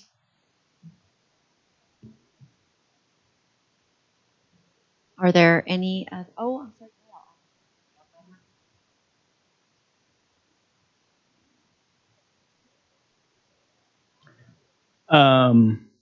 So I appreciate all the comments on here that we've had on this topic. I know in the high schools, meeting a 2:25 planning time during the day usually is not an issue. I get it for sure. And being in my 25th year of teaching, it's still not enough time to do everything that I need to do just teaching 2 classes as opposed to 5, with what happens in the elementary schools. And to meet that, I do unusual things. I do what people think is very bizarre to get the time that I need. I get to school every day at 4:30 in the morning to do what I need to do. And even then, that's not enough time. But doing that, I don't miss any time with my family because, they're sleeping. And I don't have to take work home, and I have the whole school to myself, so I don't have any issues with that. But even doing that, I still find times where I just don't have enough time to do that. In the elementary schools, I know it's much more difficult. I remember long time ago when I was student teaching, right after I student taught, I had a kind of a long-term sub-assignment at elementary school. And I was exhausted at the end of every day. And when the kids were at specials or when they were on recess, I was learning how to do fractions again. So I could teach them, when they came back from lunch. And it's just not enough time that they have. And then one of the complaints that I always hear from the elementary school teachers is that during their time, when the kids are away at lunch or they're on recess or they're at specials, it gets chewed up with committee meetings, and it gets chewed up with team meetings, and it gets chewed up with this, and it gets chewed up with that, and it gets chewed up with that. And, the truth of the matter is, meetings, one of my favorite sayings that I say all the time, meetings are like boogers. Everybody's got them and nobody likes them. And the teachers just hate it because it's just not enough time to get done what they need to do, because it just chews up your time. And so they're sitting, they're taking work home. They're doing stuff on the weekends. They're staying at school until, very dark at night. And I think that's something that we really have to be cognizant about, especially for elementary school teachers. And I like the suggestion of, adjusting school days so there's more time in the morning or more time in the afternoon, and having those times reserved specifically only for meetings. My suggestion would be have it in the mornings, because kids are coming and meetings got to end. They can't drag on, beyond that. That's a great deal. And I'm already there, right? And so I think to me, there would be a way to be creative is adjust those times so that there's meeting, time in the mornings or time in the afternoons, and holding those times only for PLCs or staff meetings or whatever, and leaving the time during the day specifically only for teachers to do what they need to do. Dr. Kim? Thank you, Michelle. Dale, I'm going to think about you the next time that the road crews wake me up at 4 o'clock in the morning to talk about weather. Dale's already doing this, so quit feeling sorry for yourself. And also, Rob, I want to go back to what you said about use of time. And I absolutely see and respect what, teachers want to be with their kids. And I get that. I respect that completely. And I also understand that we have to go out and have a conversation with our community around non-contact days because it's essentially taking time away from kids. And when we do that, we've really got to make sure that we're being really articulate and sincere with our community and saying our people need more planning time. They need time to do their work and do it well. And so we believe that strongly enough that we're asking you to respect and honor and understand what they're trying to do by modifying the contract or the calendar so that we have more non-contact days. So I think the hard part is we got to work together on that somewhat because I think, Amanda, your point is if we have 30, 40, even 50% of some schools that folks put in for that day, that's not an effective use of time. And then we have egg on our face as a staff toward our community. So we've got to work together on that messaging. And if it is we're talking about the time people are using outside of their contract, then we need to have that conversation and have it honestly with our community. But I respect the fact that folks don't want to take the time away from kids, but we just did in order to have that non-contact day to give people the planning time. So I want to be respectful of that and balance it and really think about how do we do that in a way that our community feels like they're being, we're respecting them and we're also asking them very authentically to recognize the work that we need to do as a district. Okay, and I have one last question. I don't know if there are any other questions or comments, but and this might be something that you might want to get back to us on, Phil. But you did mention the cost of adding in plan time, and so I was wondering if you could flesh that out a little bit. Like, where are those costs coming from? Like, what should we have in mind? What do we need to know when we're writing language in terms of cost? Well, generally speaking, when we're talking about costs, we're talking about adding FTE. In order to create space, create time, it usually requires more staff. And, to go and Richard's comments earlier about the creativity or the unusualness of what they've done at his school with adding more students to classes, you're essentially creating space for planning time, or vice versa. So I think what we're really talking about cost-wise is what would that look like and how much additional FTE would that cost? And I'll just use an example from years ago that we were able to create some time, significant amount of time at the elementary level, and that was we added additional specials. But that also is a little bit of contradictory to then not providing as much core time, reading and writing. So there's a delicate balance there, and it's a matter of determining within those priorities what we really need to do. So there's not a magical answer, but my comment earlier about that was essentially it does require more staff. Lisa? I would love to see us hire, and again, I don't think this is feasible right now with our financially, but I would like to see us hire special teachers for elementary schools to take on social studies and or science so that it's like a fourth special, but instead of taking away the core instructional times, bringing someone else in to do some of that core instructional work so the classroom teacher has one less subject to plan, and those teachers can dedicate themselves to really digging into that social studies or science curriculum. I don't think that's feasible right now, but that would be in my perfect world. One reason why we have focused on a late start is because it's cost effective. Yeah.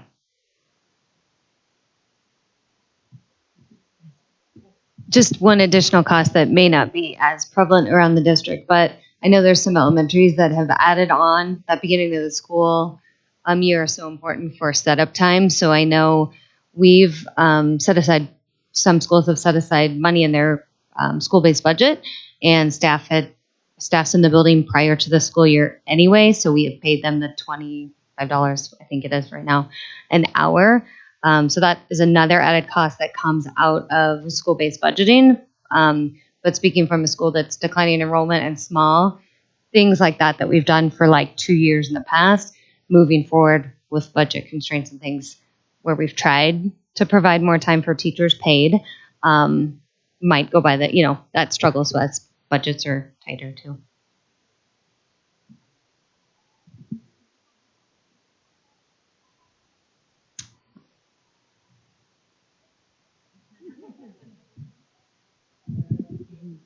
Okay. All right. Any other thoughts, questions, concerns around Article 5 before we? Yes, absolutely. So if folks feel as geeky as Amanda and I and would like to look at schedules and how we might approach some of that in creative ways, she and I have spent hours together just trying different types of schedules to see where we might be able to create some time where it doesn't have extensive expense costs, especially at the elementary and middle level. You know, former master schedulers never die and go away, right? So just a thought in there. If we get to that place, when we get to language, we would love to play. Yeah, I know that was part of the work we were tasked with doing this year, was looking at schedules and trying to have more standardized schedules to choose from between middle, high, and high school, middle school, elementary school. And so I think that could be interesting ongoing work in terms of how do we create that time, and how do we also have more standardized schedules so that we don't have wonky stuff all over. Okay, then I'm going to move on to ideas really quickly, and then we can break for dinner and etc. So were there ideas? I mean, some of them have already been shared. I've captured some of them. Were there additional ones, ideas that you had that you wanted to share with the JCA team before we take this language and run? I think we've embedded a lot of the ideas in the dialogue and discussion, but I'll defer to the team if anybody else has anything that we haven't talked about.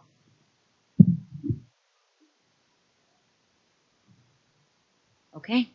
Hearing none, I think this is a great natural break point for us this evening. We're going to go ahead and take our dinner. I would think that maybe if we want to come back to the table, you think half an hour, 40 minutes? We come back at 7 o'clock? 10 to 7? Okay, so we'll resume our bargaining session at 10 to 7. Thanks, everyone.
welcome back.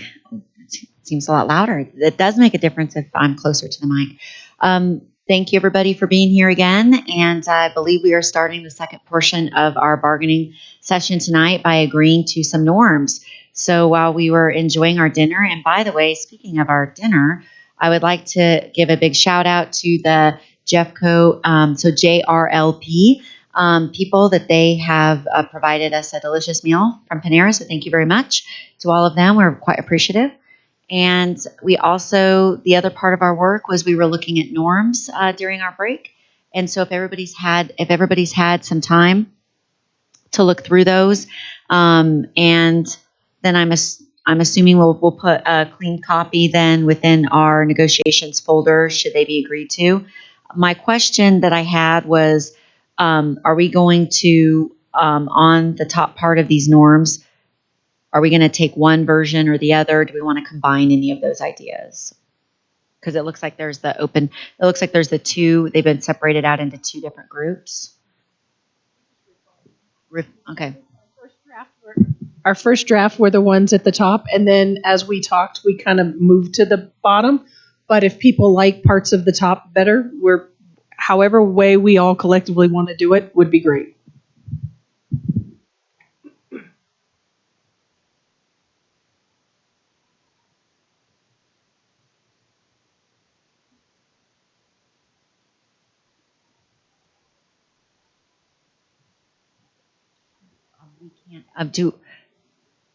We had a suggestion. We could either do a thumbs up, thumbs down in the middle, or we could go through all of them and see if anybody has a suggestion or a question about anything. Maybe we could start with that. Are there any questions or changes that people would like to make? The one thing that I kind of liked, and I don't know if I saw it down in here, but the bullet point that said sincerity, I wouldn't mind keeping that within the second group. I like everything. I would, but I think that would also. Awesome.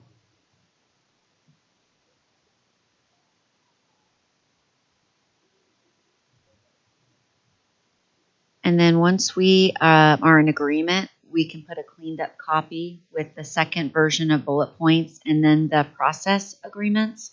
And speaking of process agreements, hopefully everybody had a moment to look. Hopefully everybody had a moment to look through those. Is there anything missing? Anything you want to add? Anything you need to get rid of?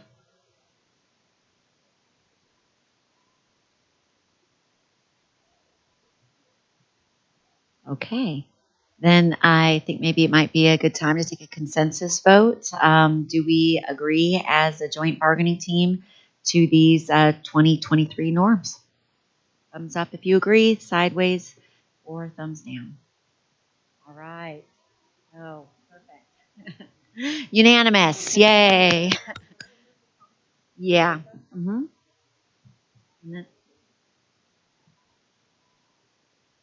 Oh, okay. So I have two separate, one for process and one for, okay. I think that's great. And then those can live in our joint negotiations folder so we can refer back, and especially when our process observer, oh my gosh, our minder, we need a minder. We can pull those out if we feel that we're not following our norms. We'll share those with him as well, so that we can remind ourselves of what we've all agreed to. All right, guys, thank you so much. We've already done introductions at the beginning of the evening, but we do have a guest with us for the second part of this discussion. So I would like our guest to introduce herself to us, name and where you work, and if you would like to share one of your favorite books that you read in school growing up. Hi, I'm Sherry Cahill, and I am a middle school math teacher at the Manning School. And one of my favorite books reading in school was To Kill a Mockingbird. Thank you. So the second article, I should say, that we are going to be discussing tonight is Article 10, which is collaboration. And this was the reopener brought forth by the district team. So I feel I will turn it over to whomever to get that process starting, if you guys would like to begin. Thank you, Michelle. So this is a district proposal or article to bring for additional discussion this evening. And I think I mentioned it at our last meeting. Certainly we don't want anyone to think that we're interested in eliminating, getting rid of the whole idea of collaboration and shared leadership based upon our previous conversation and the conversation we had this evening. But we do think that there's an opportunity to seek some clarification and really be able to actualize what the intent of this article is by creating a few pieces in this article. I think there's certainly a way to consolidate some of the information and simplify it. I think we also are looking at the creation of some structures potentially within this article. I think, as we, and we'll obviously ask our principals in particular, look at this article, we're really looking at Section 10.5. And within 10.5, we have school-based collaboration and shared leadership. Excuse me? And 10.8, I'm sorry. So in looking at this, again, it's not revamp of the whole thing, but it's really looking at some of the pieces that we think we can get better at. And I know in conversations that I've had with your Jcea leadership, we've talked an awful lot about what the training pieces look like, some of the decision making and what models we're using. I think that's really important to glean that out and clarify. I think one of the biggest things with regards to structure that we've talked about with our team is how do these pieces of Article 10 fit into certain categories? And I know Dr. Kim had mentioned using some type of a faculty advisory council, sort of a overarching possibly way of getting to this with separate operational leadership teams, academic leadership teams, et cetera. Some of you may remember potentially some older language from maybe this contract. We had instructional leadership teams, building leadership teams. There's just different ways of defining the work. And I think one of the things that you'll probably hear from our principals this evening is that there's a lot of information in here, and how do we actually get to this and make this feel like we truly are collaborating with our staffs at our schools. And so we have some ideas around that, some interest. We've talked extensively about the training, and we can put an article in front of people and expect them to read it, but are they actually making these things happen within the article? So there's probably a few pieces that we can clarify, that we can put together, that we can even prescribe, if you will, so that we know that our schools are doing things in a more collaborative way. I have to tell you that I appreciate this language in the contract. I wish we didn't need to have it. I really do. And it's unfortunate that we do have to have language for collaboration, because I believe that it should be happening anyways in spite of the language. So I think in looking at this, we just think there's an opportunity here to make this better. And as Lisa and I have talked, and with the Jcea leadership, we haven't trained people. There's an assumption, yeah, you're reading the article. But I would like to think that we could create this or recreate this so that it doesn't involve extensive training where we have to go out to schools, that it's a little more intuitive and maybe even a little more prescriptive and understood, versus opportunities for there to be interpretation or even ambiguity. And again, it's not a criticism of the current languages. I think we can make it better, and we're not trying to reinvent the wheel here. We just want to make this better so that it's actually working and people are actually collaborating in our schools and in the district. And I know Dr. Kim has some comments, and we'll hear from our team. One of the things that some of us that are centrally located in our district had a conversation in preparation for this, and part of the conversation revolved around our leadership structures. The way that we structure the working teams that many of us work on is ALT and OLT. And ALT is academic leadership team, and OLT is operation leadership team. And so our ALT people are academically oriented, their schools, their student success, their student engagement, all of those pieces. And our operations team will be HR and operations and business and finance and IT and all of those folks. And as we look through that lens and ask the question, when we look at the collaborative structures, it would be our hope as we talked it through, and I know, Krista, you have some context to this, but that we could create shared leadership teams in our buildings that meet on a regular basis and talk about what do we need to pay attention to? What do we need to make decisions about? What do we need to problem solve? So that there's not just a collaboration for collaboration's sake, but genuinely working on things that make schools better for everyone involved, for staff, for students. And many of us have worked in systems that had some of those structures in place because we've been around a long time. And so it would be our hope that maybe we work together to try to find ways to build into some language. How can we empower schools and school staffs to have those kinds of structures that work together toward solving problems in a proactive sort of way that really envision the interests and the norms and the core values of everyone involved? Krista, I'm going to tag team and have you share some of the input that you got that creates context so that we can keep kind of creating clarity.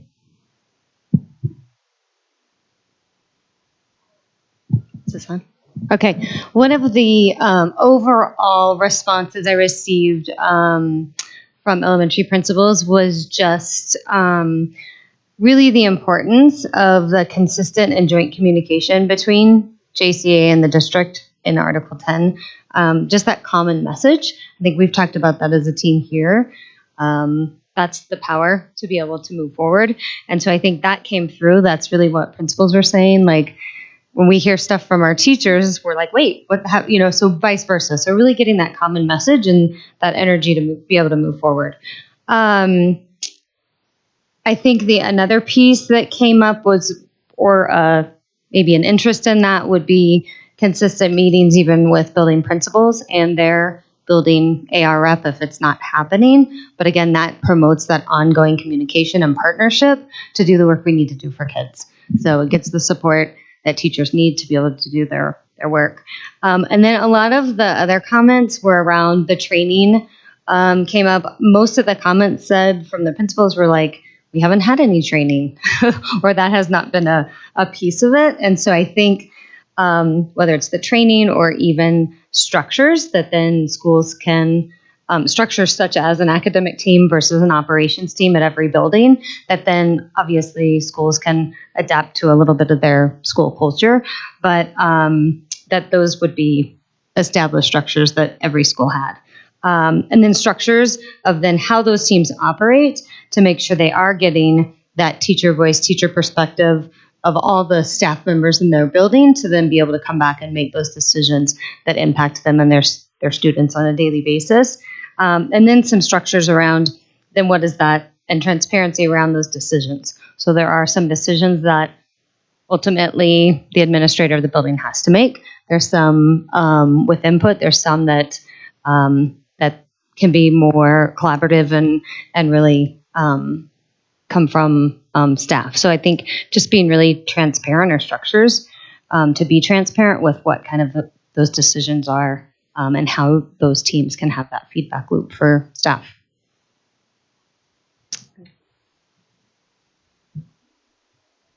So I was doing wait time, making sure no one else needed to step into that. So the biggest part of our interest is creating economy of language and clarity of language to make sure that we've been really explicit about how do we support teams so that they can operate this way, and how do we empower teams and frankly support structures that empower various teams that will work collaboratively around, whether it's a building and working together. And what I mean building, not like a structure building, but people building things together and problem solving together when there are challenges within a building, so that there is that culture building from within rather than coming from without.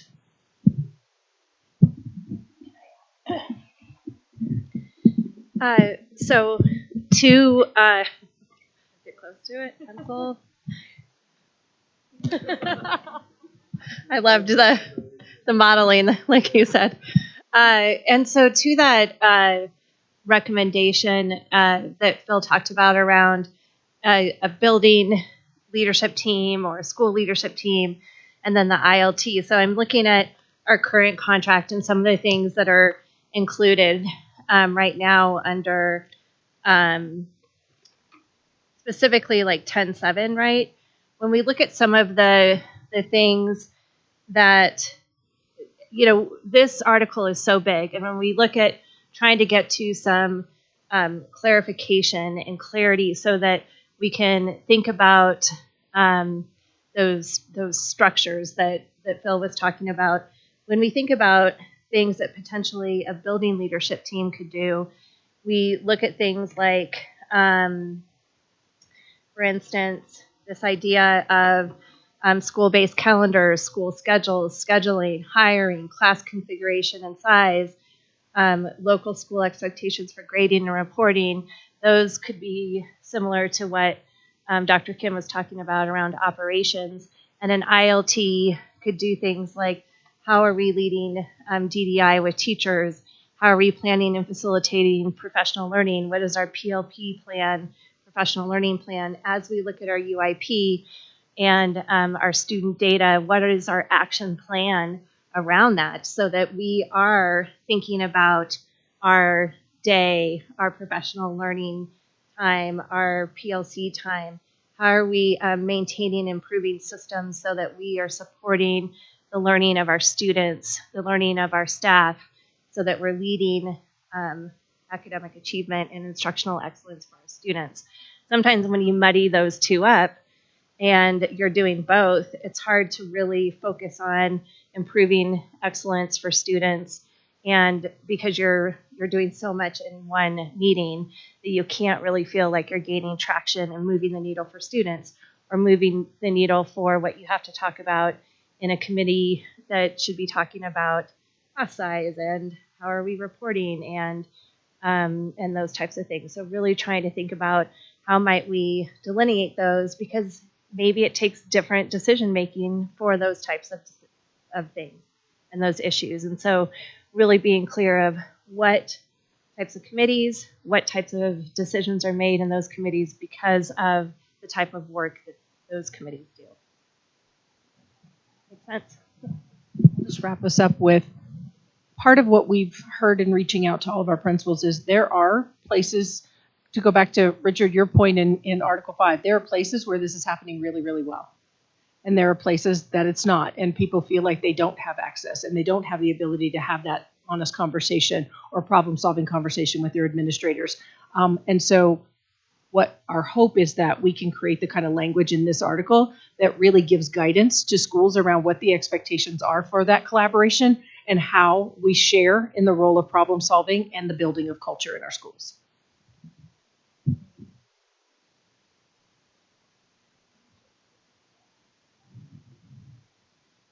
All right. Thank you for sharing the stories and the interest. Listening to that, I did hear a lot of shared interests in the collaborative process and making sure that that we are using structures thoughtfully for a true shared leadership model, so that teachers do feel like they have a voice, and also that they then have buy-in in the process, and it's an ownership of what's going on inside their building. So. We also are going to share some of the stories that have come from our survey around collaboration that will probably express some of similar interests and some examples of how it's working and not working within buildings. And so at this time, I'm going to, believe Richard, I think you might be starting us off with our collaboration stories, and then we'll move into interests. Yeah, thank you. I think here in Jeffco, we would really benefit from a shared understanding of what collaboration really means. What does that look like?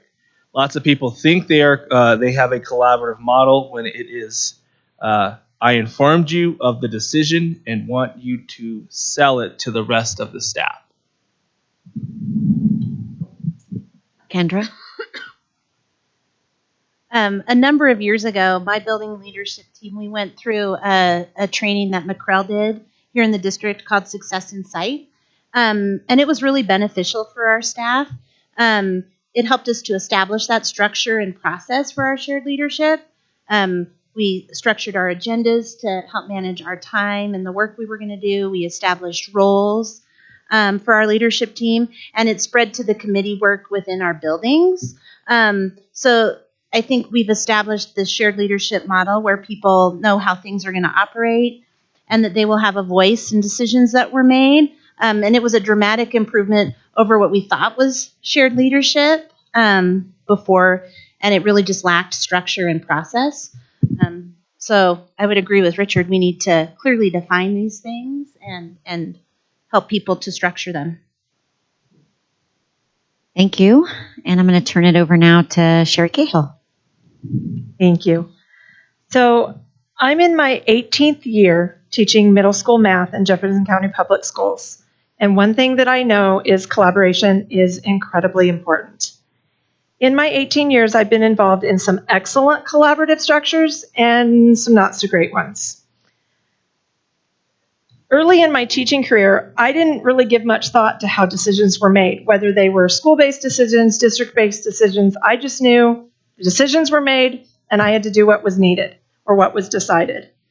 So when we had a principal change at my school, and I think that there were also some contract changes around that same time, I started to see decision-making in a different light. I was now being asked how I felt about a decision or how a decision was going to affect me. My principal at that time had a saying, "Bring me your problems, but also bring possible solutions." He truly wanted to hear how I or my colleagues thought a particular issue could be solved. Did he always solve it the way we suggested? No. But he took our input and we felt listened to. This is the way that collaboration should work. Suddenly, I felt like I was a greater part of the team. I felt that my ideas were important and respected. Decision-making is challenging, especially when there are so many people affected and involved. Students, parents, educators, and administration can all be affected by every decision that's made. There really are 3 types of decisions made in a school environment, in my experience: command decisions, consultative decisions, and collaborative decisions. I understand that sometimes due to the urgency, confidentiality, or the simple facts of what the decision is, that it has to be made by a single person or a command decision. 4 years ago, a decision had to be made very quickly about how our school would function if the district went to remote learning. When our principal shared what had been chosen for our remote schedule, she let us know that even though she was only given a little time and therefore had to make a command decision, she gave us space to discuss how we felt, what we saw as the challenges of the decision, and was there support that we needed to be okay with the decision and what we saw. However, when decisions about things that truly need all voices in the room are made as command decisions, there begins to be a lack of trust. The problem comes when there's no clear understanding of which decision is what type. In my classroom, I have policies that I decide on, how day-to-day things must happen in my class for it to function. Those are command decisions. Sometimes in my class, I ask for my students' input on if we need to do more examples, we need to explain something differently or go about it in a different way. That's a consultative decision. Then there are decisions in my class that we make that I want input from all students in the room. Usually these are the beginning of the school year, setting norms, behavior, how my classroom is going to function as their learning environment. These are truly collaborative. All voices are in the room. My students know in my classroom which decisions are being made and in what type they are. and how they're a part of each decision. This is what I would like to see happen with Article 10.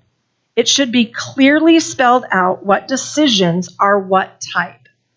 There should be clear guidelines on what each type of decision looks like and who is involved. There needs to be clear expectations given to administrators and written into Article 10 as to what the makeup of collaborative committees needs to be so that all stakeholders have a voice. There also need to be accountability for administrators to follow through on the collaborative structures. Article 10 covers school-based decisions made by staffs at a variety of school locations. So while it can and will look different in different schools, if all schools had a clear baseline operating procedures, it would not only be easier to collaborate, but easier for all to feel represented and respected in the decision making. Whatever structure Article 10 takes moving forward, it's not enough to just write the language and say, okay, make it so. School administrators and teachers need training on how to implement Article 10 at the beginning of every school year. It's especially true when you have a new principal to Jeffco or principals new to their buildings. It needs to include JCA representatives for the building, create a plan for training in the building with all staff. This would go a long way towards bringing back the trust in those buildings where collaboration has been an issue. I would be happy to be a part of creating and giving this training, as I know in the long run, it's going to make my job and my life better. Thanks for your time, and I'm happy to answer any questions. Lisa, did you have some comments to add? I guess I just, once again, is acting a little bit of a historian. Back in the day when I got here, there was a very long appendix in our back of our contract that was about collaboration. It was even longer than Article 10. And that was kind of what I walked into as the basis for a collaborative model for the district. And I don't know the history of really how or when that was exactly created, but it kind of went beyond teachers and principals. It was also about the community, parents, and how all of us here in Jeffco need to work. And I will say when I came here, I thought that the district did spend a lot more time reaching out to the community and to parents than what I was used to in my old district. There was also a committee at that time called a Leadership Advisory Committee, which was just teachers. And they would meet and talk about whatever, and then they would send a delegation to talk to the principal. When we changed that and created what eventually became Article 10, it was a model that I personally prefer, not a delegation going to the principal, but the principal sitting at a table with a group of teachers working. I think we too, as has been said, think that this should probably have a lot more detail and be a little more specific. When this particular iteration was written, it was trying to be flexible because different schools had developed different things. A lot of high schools want their department chairs to be their main collaboration committee. Some teeny tiny schools, like Oak Creek Canyon, I'll throw out there, for example, they're really a committee of the whole. They're so small. So I do think that we should be a little more specific in here, but I also think we should have a little bit of space for some of the outliers. And then while we're at it, I might mention the professional problem solving committee that's in here after 10.5. Nobody does that. I think we should just take it out. Just saying. And I also think that we probably ought to talk about the district collaboration part, and if we need to clean that up a little bit, but okay. All right, thank you. So to that end, we have an interest in true shared leadership teams in our schools. We have an interest in language that is clear, but more prescriptive. We want to know what decisions are command, what are consultative, what's collaborative, how are things decided. We have an interest in a process that is truly collaborative. So there's staff buy-in to school-based decisions, and we empower our educators to become a part of building solutions. And we have an interest in language that is clear and understandable for administrators and teachers, and training within this article. Okay, I guess that's me again. So at this point, we can open it up to, I think, questions, clarifying questions, concerns, good for the cause. If people have other perhaps stories or interests they'd like to share, this might be the time to open it up for that.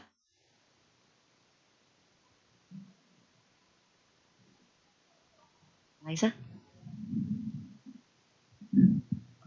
Thank you for sharing the stories, and I think even with what Richard, the story that you had shared, talking about what collaboration really means, and I just looking back, I'm like, gosh, I look back at my notes from Article 5, and it's almost very similar to what we had talked about previously. So it's almost, we're having a common trend here, which is really nice, where all these articles can fit together. And I appreciate also, Lisa, you saying like some of the things that I had written down, the PPSC, I was like, is that happening? What's happening? So I appreciate you elevating, like, maybe that doesn't need to be there, or what does that look like in some schools? But I think we have some good commonalities, and I'm wondering, was the alphabet here in 10.7, was that put in from the old appendix and it was just moved over? 10.7, where it has A through L. It just seems like it's a lot of different things, and I'm just wondering about the historical aspect of that. Thank you.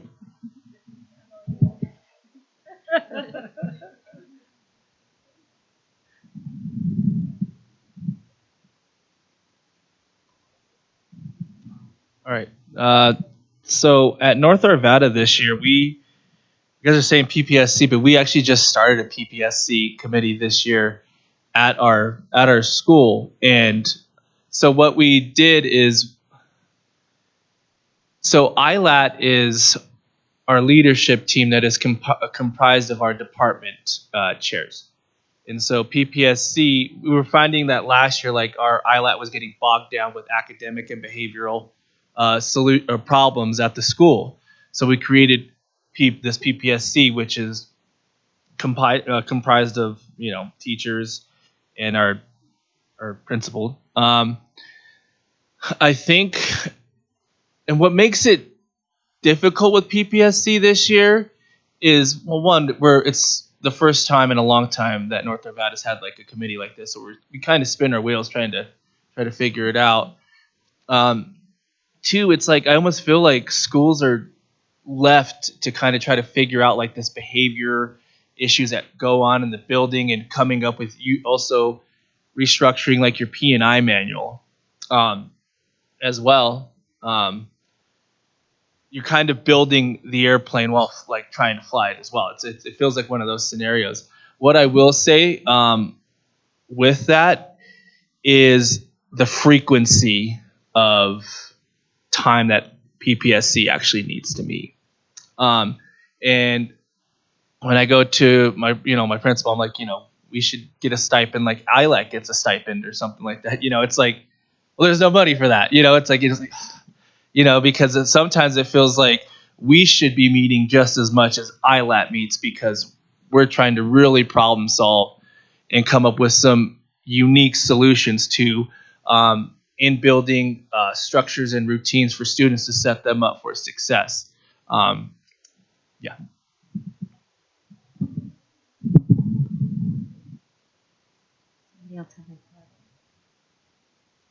No, I think that's a good point. Like looking at all of our leadership teams, I think that amongst schools, they're probably I'm sure that they're probably all in charge of. I don't think there's a lot of maybe consistency in terms of what is this team doing, what is that team doing, what their responsibilities, how much of the leadership is truly shared, how many of them are there to just listen and then tell the departments what the decision was.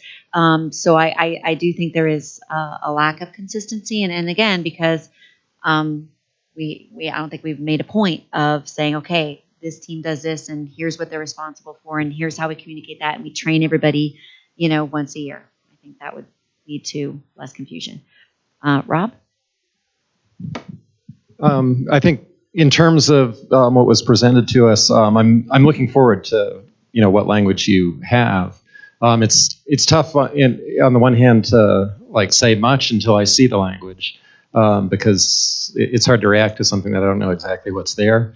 But I kind of caution that relating to the aspect of a command decision versus a collaborative decision, make sure that if you are streamlining the language, it's done in a way that doesn't disenfranchise the faculty and the staff.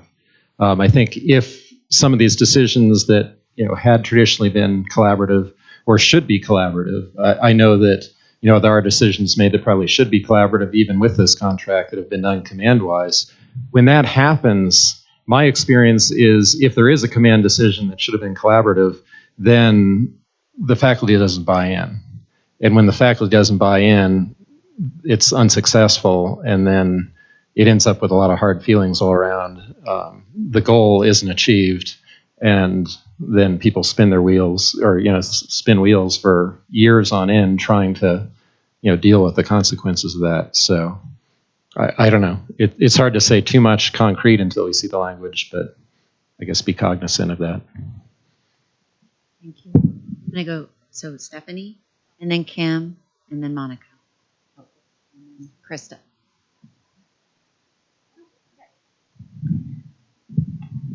There, am I close enough?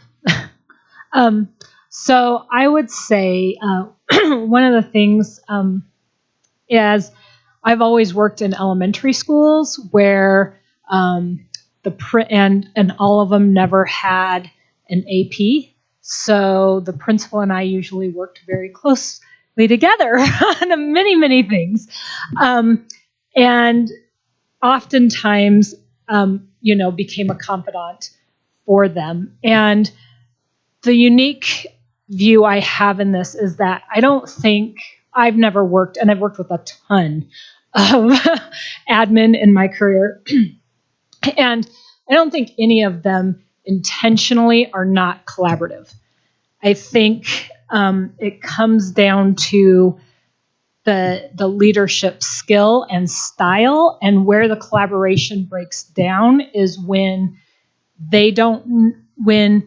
it is a personality conflict and they think they're being collaborative, but then the staff doesn't feel that way.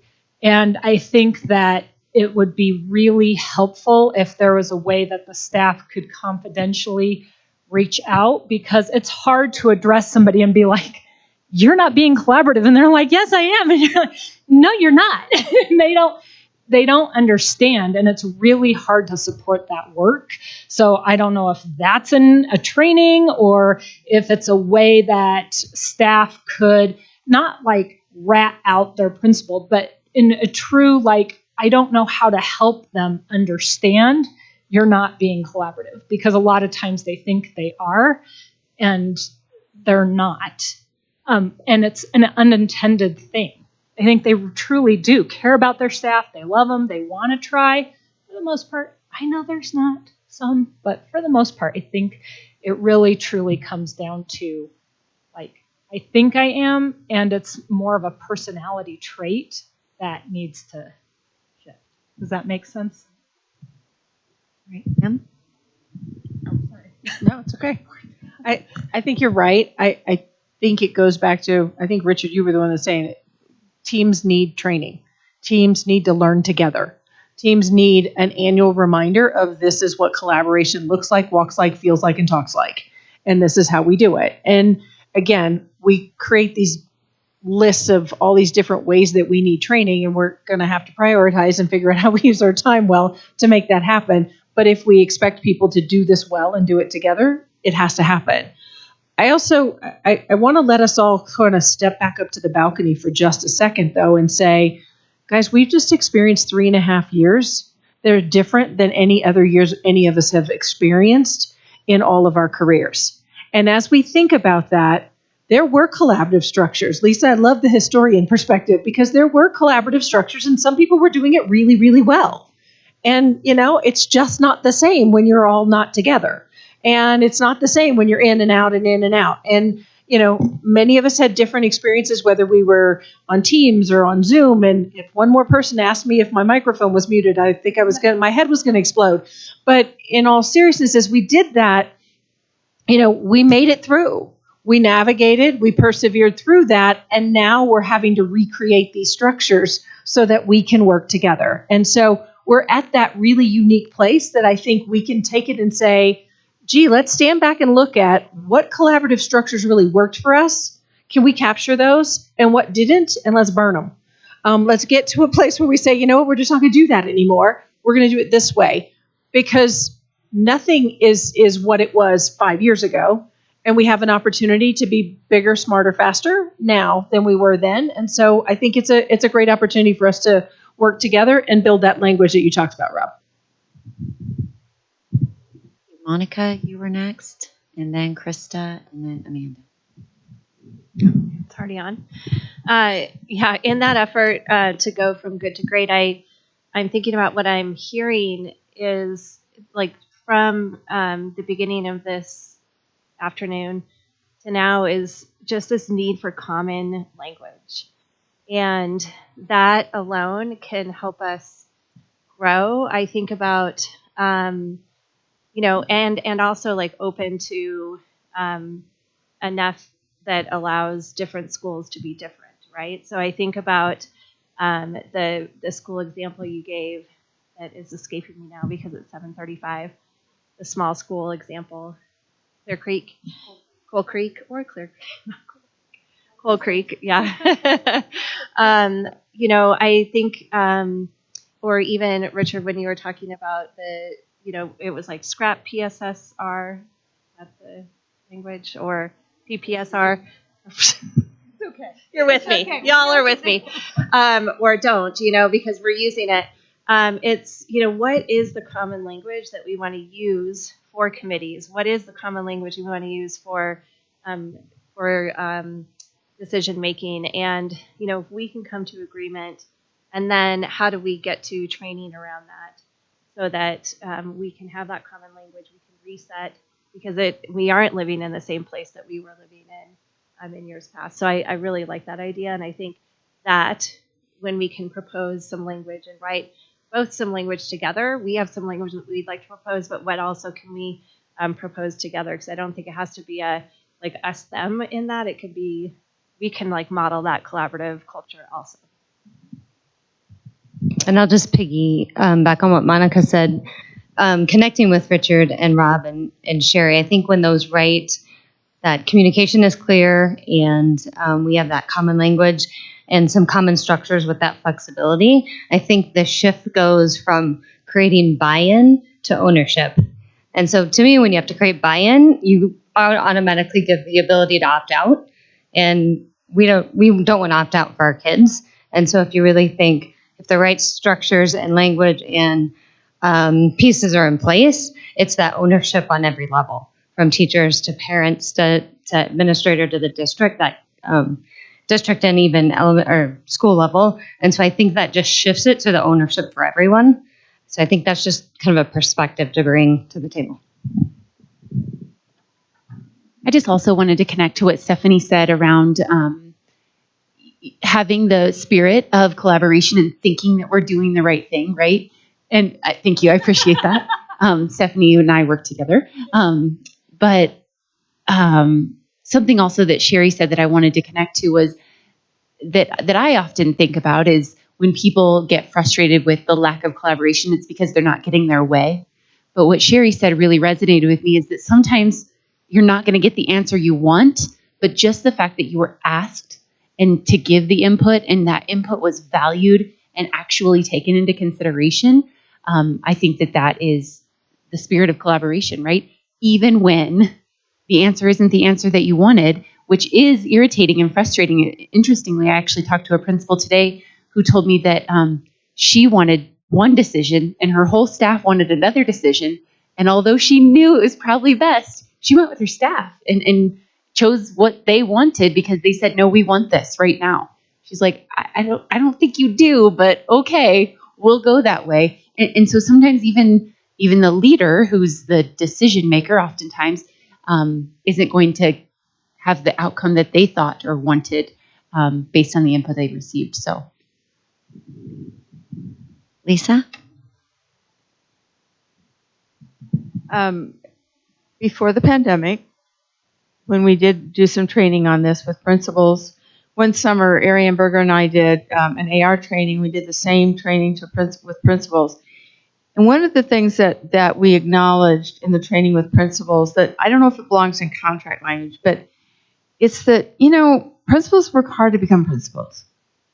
And when you work that hard and you get to be a leader, it's kind of like, well, what do you mean I don't get to make all the decisions, And so I think to acknowledge that the definition of being a leader is complex, and that sharing leadership and sharing decision making, it makes you a stronger leader, I guess, is what I like to say. And I think that some people get that just because of their personality, and other people maybe don't.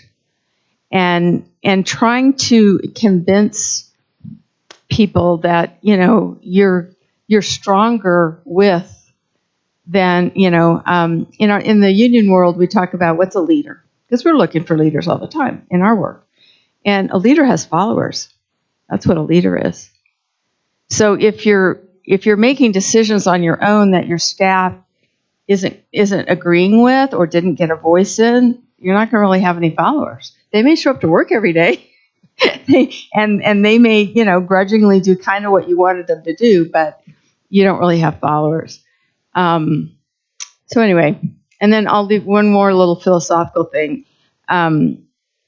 Since I've done this work for a while, I've gotten to the point where I feel that some of the conflicts that sometimes happens with teachers and principals is that principals are looking at the forest and teachers are looking at the trees.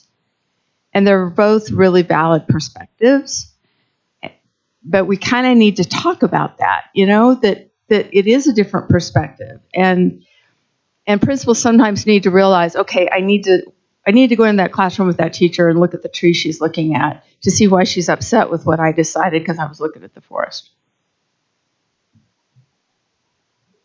Kim? Thank you, Michelle. There have been a couple of times now when I've done some sharing with district leaders through Leadership Launch and even through our monthly leadership meetings, where I guess my Oregon experience rubs off on me more than I thought it did, because I talk about Bigfoot moments. And I promise it has a purpose. When I talk about Bigfoot moments, it's one of those things where when you've experienced something and you believe, you've experienced this, people have a very hard time talking you out of that. This really happened for me. This really happened. I really saw it, or I really did it. It's basically, Sherry, what your experience was in terms of when I had this principal that really created a collaborative culture, that was like a game changer, right? And so I think about, when I went into Oregon, one of the things that my association said to me was, we need a more collaborative culture. We haven't had one. And what was interesting was, it wasn't near as big as we are in Jeffco, but we got the opportunity to say, what does that look like and what does that mean? And, in our world, because we had the luxury of size, we brought ARs and principals together about 5 times during a school year, and we sat across the table from each other and talked about, what is collaboration through your lens? What is collaboration through my lens? What should we be collaborating on? How does this look? What are some of our challenges as a school? And ARs are in that unique leadership position to be able to speak the truth and to say to an administrator what they need to hear. What am I not seeing? What are my blind spots? And so as I look through the lens of this particular article, it is my hope that we get to a place where we create the kind of trust and we create the kind of culture that ARs and principals can work together on building this amazing, thriving culture in their school, because they're talking about, what do you see? What do I see? And what are our goals together? And if we do that, it goes back to your 3 types of decision making, because the trust is there that you're going to make the decisions you have to, because I know you have to, because I know you're going to ask me when it really matters. And if I feel that way as a representative, then I do feel empowered and I do feel like I own it. And so, we're really big, and so we're going to have to figure out what does that look like for us. But it is our hope, as we've talked to our building leaders, that we all want amazing outcomes for kids and environments that people go to work every day feeling incredibly proud of what they do and where they do it. And if we do that, that's the kind of collaboration that I hope we can create language around that we all agree upon. Okay, really quickly, our guest, Sherry Cahill, thank you so much for being here with us this evening. So she has to take off. So thank you so much. As I was sitting here listening to the conversation, the comments, the questions, it occurred to me, especially given our conversation with Article 5 at the beginning, and we talked a lot about how overwhelmed and burned out our teachers are getting. And I think that's also true for our administrators. Their job is a big one, and they've got so many irons in the fire, I think it's hard to sometimes keep it all straight. And I think that a true shared leadership model might take work off their plates if they can shift some of running a meeting or running a group, et cetera, to a leadership group in the school and say, hey, I'm going to come to the meeting, but you guys set the agenda and you guys can lead the conversation, et cetera. That's one less thing that administrator has to do. And so, and then also the leaders in that building that are empowered to do that, they are going to want to do that work, because it's going to affect their jobs directly. And so I think that can be a way that you can have this, relationship that's making life within the building better for everyone. So I think that's something to consider. We look forward to seeing what your language is going to be. Were there any other questions or comments before we close this out, or ideas? Hopefully you guys got enough, and you guys can go run with this, and we'll. Okay, perfect. All right. Well, I think that 2 articles was actually a good amount for for this evening. We're closing in on 8 o'clock, and but I really appreciated all the discussion and all the input with these conversations. I feel that this is also a very collaborative way to approach this and bargain, I guess, the negotiations. So I think at this point we probably want to. I know we're assigning red lines, and that I think we need to look at next week's agenda and what is reasonable to get done by next Wednesday. So if you guys want to pull that up, and I appreciate that Amanda has already got it going for us. So I think that if we're looking at the March 8th, I believe that's in there. I'm going to go ahead and I guess we can leave that number 2 on there, because if John's, there, he might want to chime in, and we can also talk about his role. So, yeah, it should say March 8th.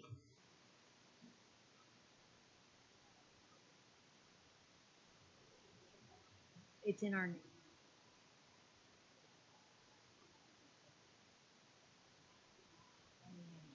Oh, yeah.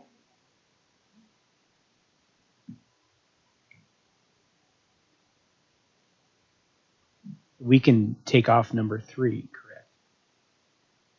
Well, maybe. Well, we're.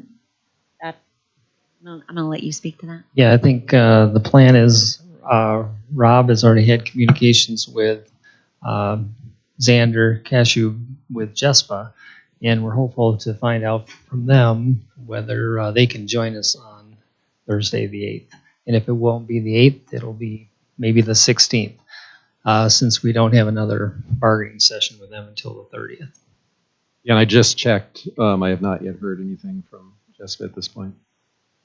So I think we can leave that on there as a tentative, and hopefully, we can make it happen. If not, I think we can. Oh, I'm sorry. Yeah. Hi, Krista. Michelle, can I just have the process question again? I'm just new. So you said we assign red lines, so we go back, right? When do we then present that? So that is an excellent question. Yeah. So in terms of process, we are doing it, structuring bargaining a little differently this year, but I think our hope and our goal and again, let me back up and say that this agenda that's in here, anybody can access that at any time. And perhaps some of you saw when I realized that something wasn't going to happen, I go in there and I cross it out. Nope, this isn't going to work. And so sometimes we go back in there and so if I say, hey, we're going to have Article 5 ready to go next Wednesday done, and then I get to Monday with my team and I'm like, it's not going to happen because of X, Y, or Z. I let you guys know I changed the agenda. Hey, I know I said Article 5. We want to actually bring story and interest with Article 8 instead because we're farther along on that and we want to make good use of the time. So it's an agenda that there's flexibility. Yes, exactly. So it's aspirational, and hopefully mostly accurate. But if changes need to be made, they need to be. But I do think that we're trying to work toward whatever language is assigned when and if possible, have a red line ready to go the next week so that we can move through it quicker, understanding that sometimes somebody can't be in the room or, like the person that was going to speak to that language is sick, and that happens. Yes, Dr. Kim? I just have a question too. So given that we're sort of making this up as we go along in terms of our, coming to agreement, I mean, I don't mean that facetiously. I mean, we really are together. But so when we come to the table, let's say you guys bring your Article 5 language, is it going to be okay, here we're going to go over it. We'll talk about what language you're proposing and just kind of have you walk through it. And then we do the same thing. And then we kind of go off and talk about it. We talk about it openly in here and go back and forth. What do you envision? What's going to be the best use of time and be the most productive in your mind? So typically what we've done and what I think, and I'm open to if anybody wants to jump in, but usually what we do is we bring the red line and we talk through the changes and we connect those two. Okay, we heard this in the story and interest. This was something, so we made this change in the language because we feel it's going to solve the problem. So we go through all of that. And then generally the other team is going to then ask clarifying questions. So why did you do it this? Why is it here and not here? Why this word, not that word? So we get some clarifying questions. So then that helps us to return another proposal. So I would say that in the last couple of years, things move not super fast. But what I'm thinking is that what would be cool is that, okay, if we present red lines and it's 6:00, then let's go to our caucus rooms and work on, maybe we could even return one that night. Or, you know what, we would like to do this tonight, but so-and-so is not in the room and we can't. But when we can, I think that we should to make the most use of, we have this 4.5 hours set aside. Let's use as much of it as we can and then try and hit that goal of finishing in May. So I think, again, we're making it up as we go, but I think that would be a cool way to do it. So if we get through all the story and interest, we get through the red lines, and it's like, okay, it's 6:30, let's go to caucus, and we'll be in touch. Let's just take an hour, check in an hour. Can we come back to the table and share a red line? And maybe one team is like, yep, we have our red line. The other one's like, you know what, we're going to need more time on this. Fine, then we'll put it on the next week's agenda. Okay, does that help? That aligns with some of my previous experience. So thank you. That helps. All right. And Monica? And then, oops, I don't know who's first. Was it Krista? I think hers Ew. was.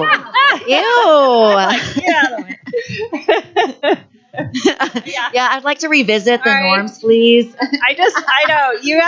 Thank you. Thank you for monitoring those norms that I introduced. So if I understand correctly, and just being new, I have to wrap my head around this. So we first bring, we talk, we have our subject matter experts, then we redline, and when we redline, if I understand this correctly, so this would be like a second time we come together, we bring our what we believe should be the new language or revised language, if there is any.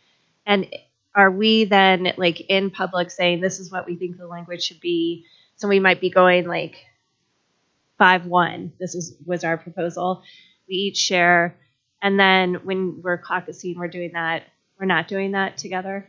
Well, okay. So we're gonna redline Article 5. So then we'll bring Article 5 and we'll post it up here so that people can follow along. Everybody will have access to it, and whoever wants to take that on, whichever one of us goes to it, will walk us through it and say, okay, everybody, look at, and we changed 5.3 to this.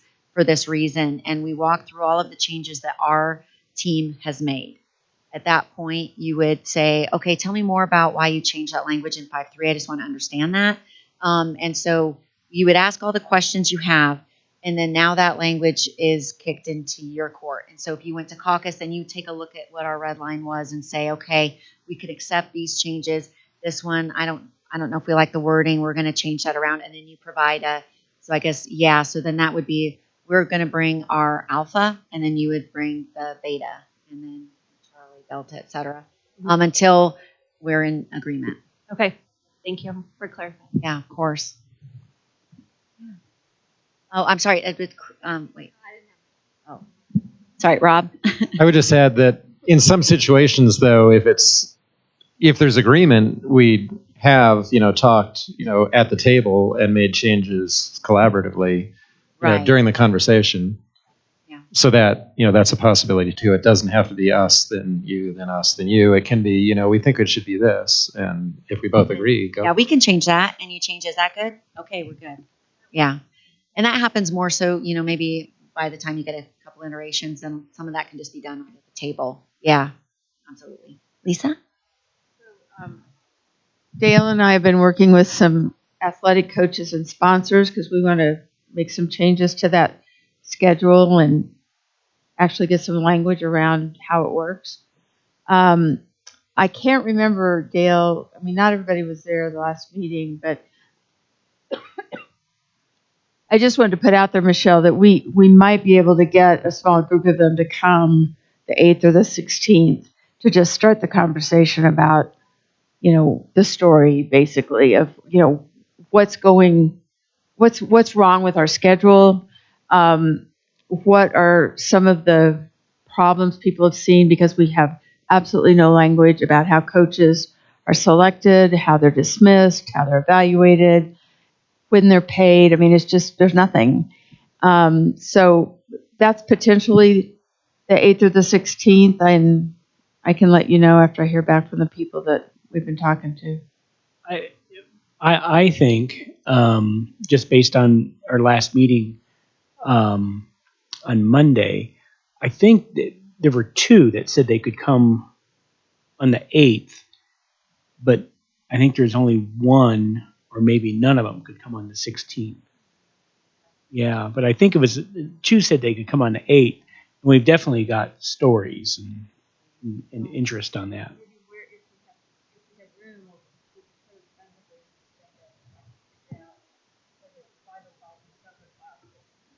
Okay. Perfect. So I just added coaches, activities, language, and schedule as a tentative for next week. And once we hear back from people and when they can be there, we can move that around on the schedule accordingly. Just quickly to that regard, if you could let us know as soon as possible, we'd like to get Patrick involved and Oh God, yeah, that would need be to have him here at least to be able to hear the stories. right. Yeah. So what's today? Is today Thursday? It's Thursday. So maybe would it be possible to reach out to these people tomorrow? So you just emailed. Okay. So we'll let you know as soon as possible. Lisa, if you'll let me know, I'm with start times and everything else. You can imagine he and I meet frequently. I'll be happy to touch base with him on what the date needs to be as soon as I know.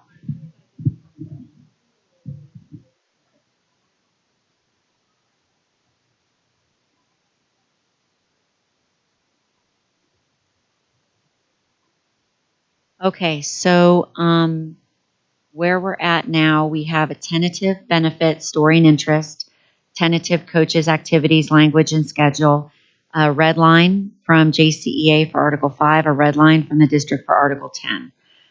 Were there any other items that people felt might be ready by next Wednesday, realistically? It's a lot. It's already a lot. If we do, yeah, I mean, if we do, and if we end up having both benefits and the coaches and activities people come, then that might kick one of the language pieces, or perhaps even both, but one of the language pieces for sure to the following week. But as long as we have it ready just in case, then we can for sure go through that. And then if we do have extra time, we can, caucus and work on language. So that sound good for everybody? Are we all good? Process observer. We did. So we're just going to skip that. And joint communication. Oh. I don't know if anybody hit it. Observation. So at this point, it looks like we have joint communication down below. If everybody wants to take a minute to read through it, you guys all have access. If there's things that you feel need added, changed, etc., let's take some time to read through it, and then we can come to an agreement.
When you're finished reading and or making changes, go ahead and put your thumbs up.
Step.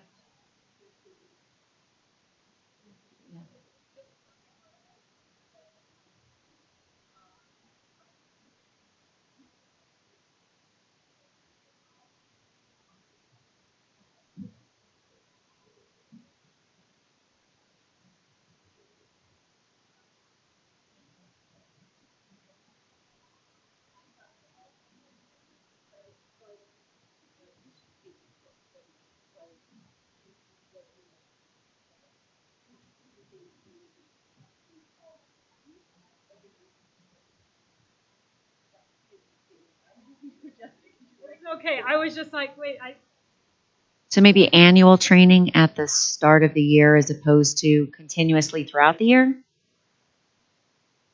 More effective. Okay. No, that's a great catch. No, it's a good. Yeah.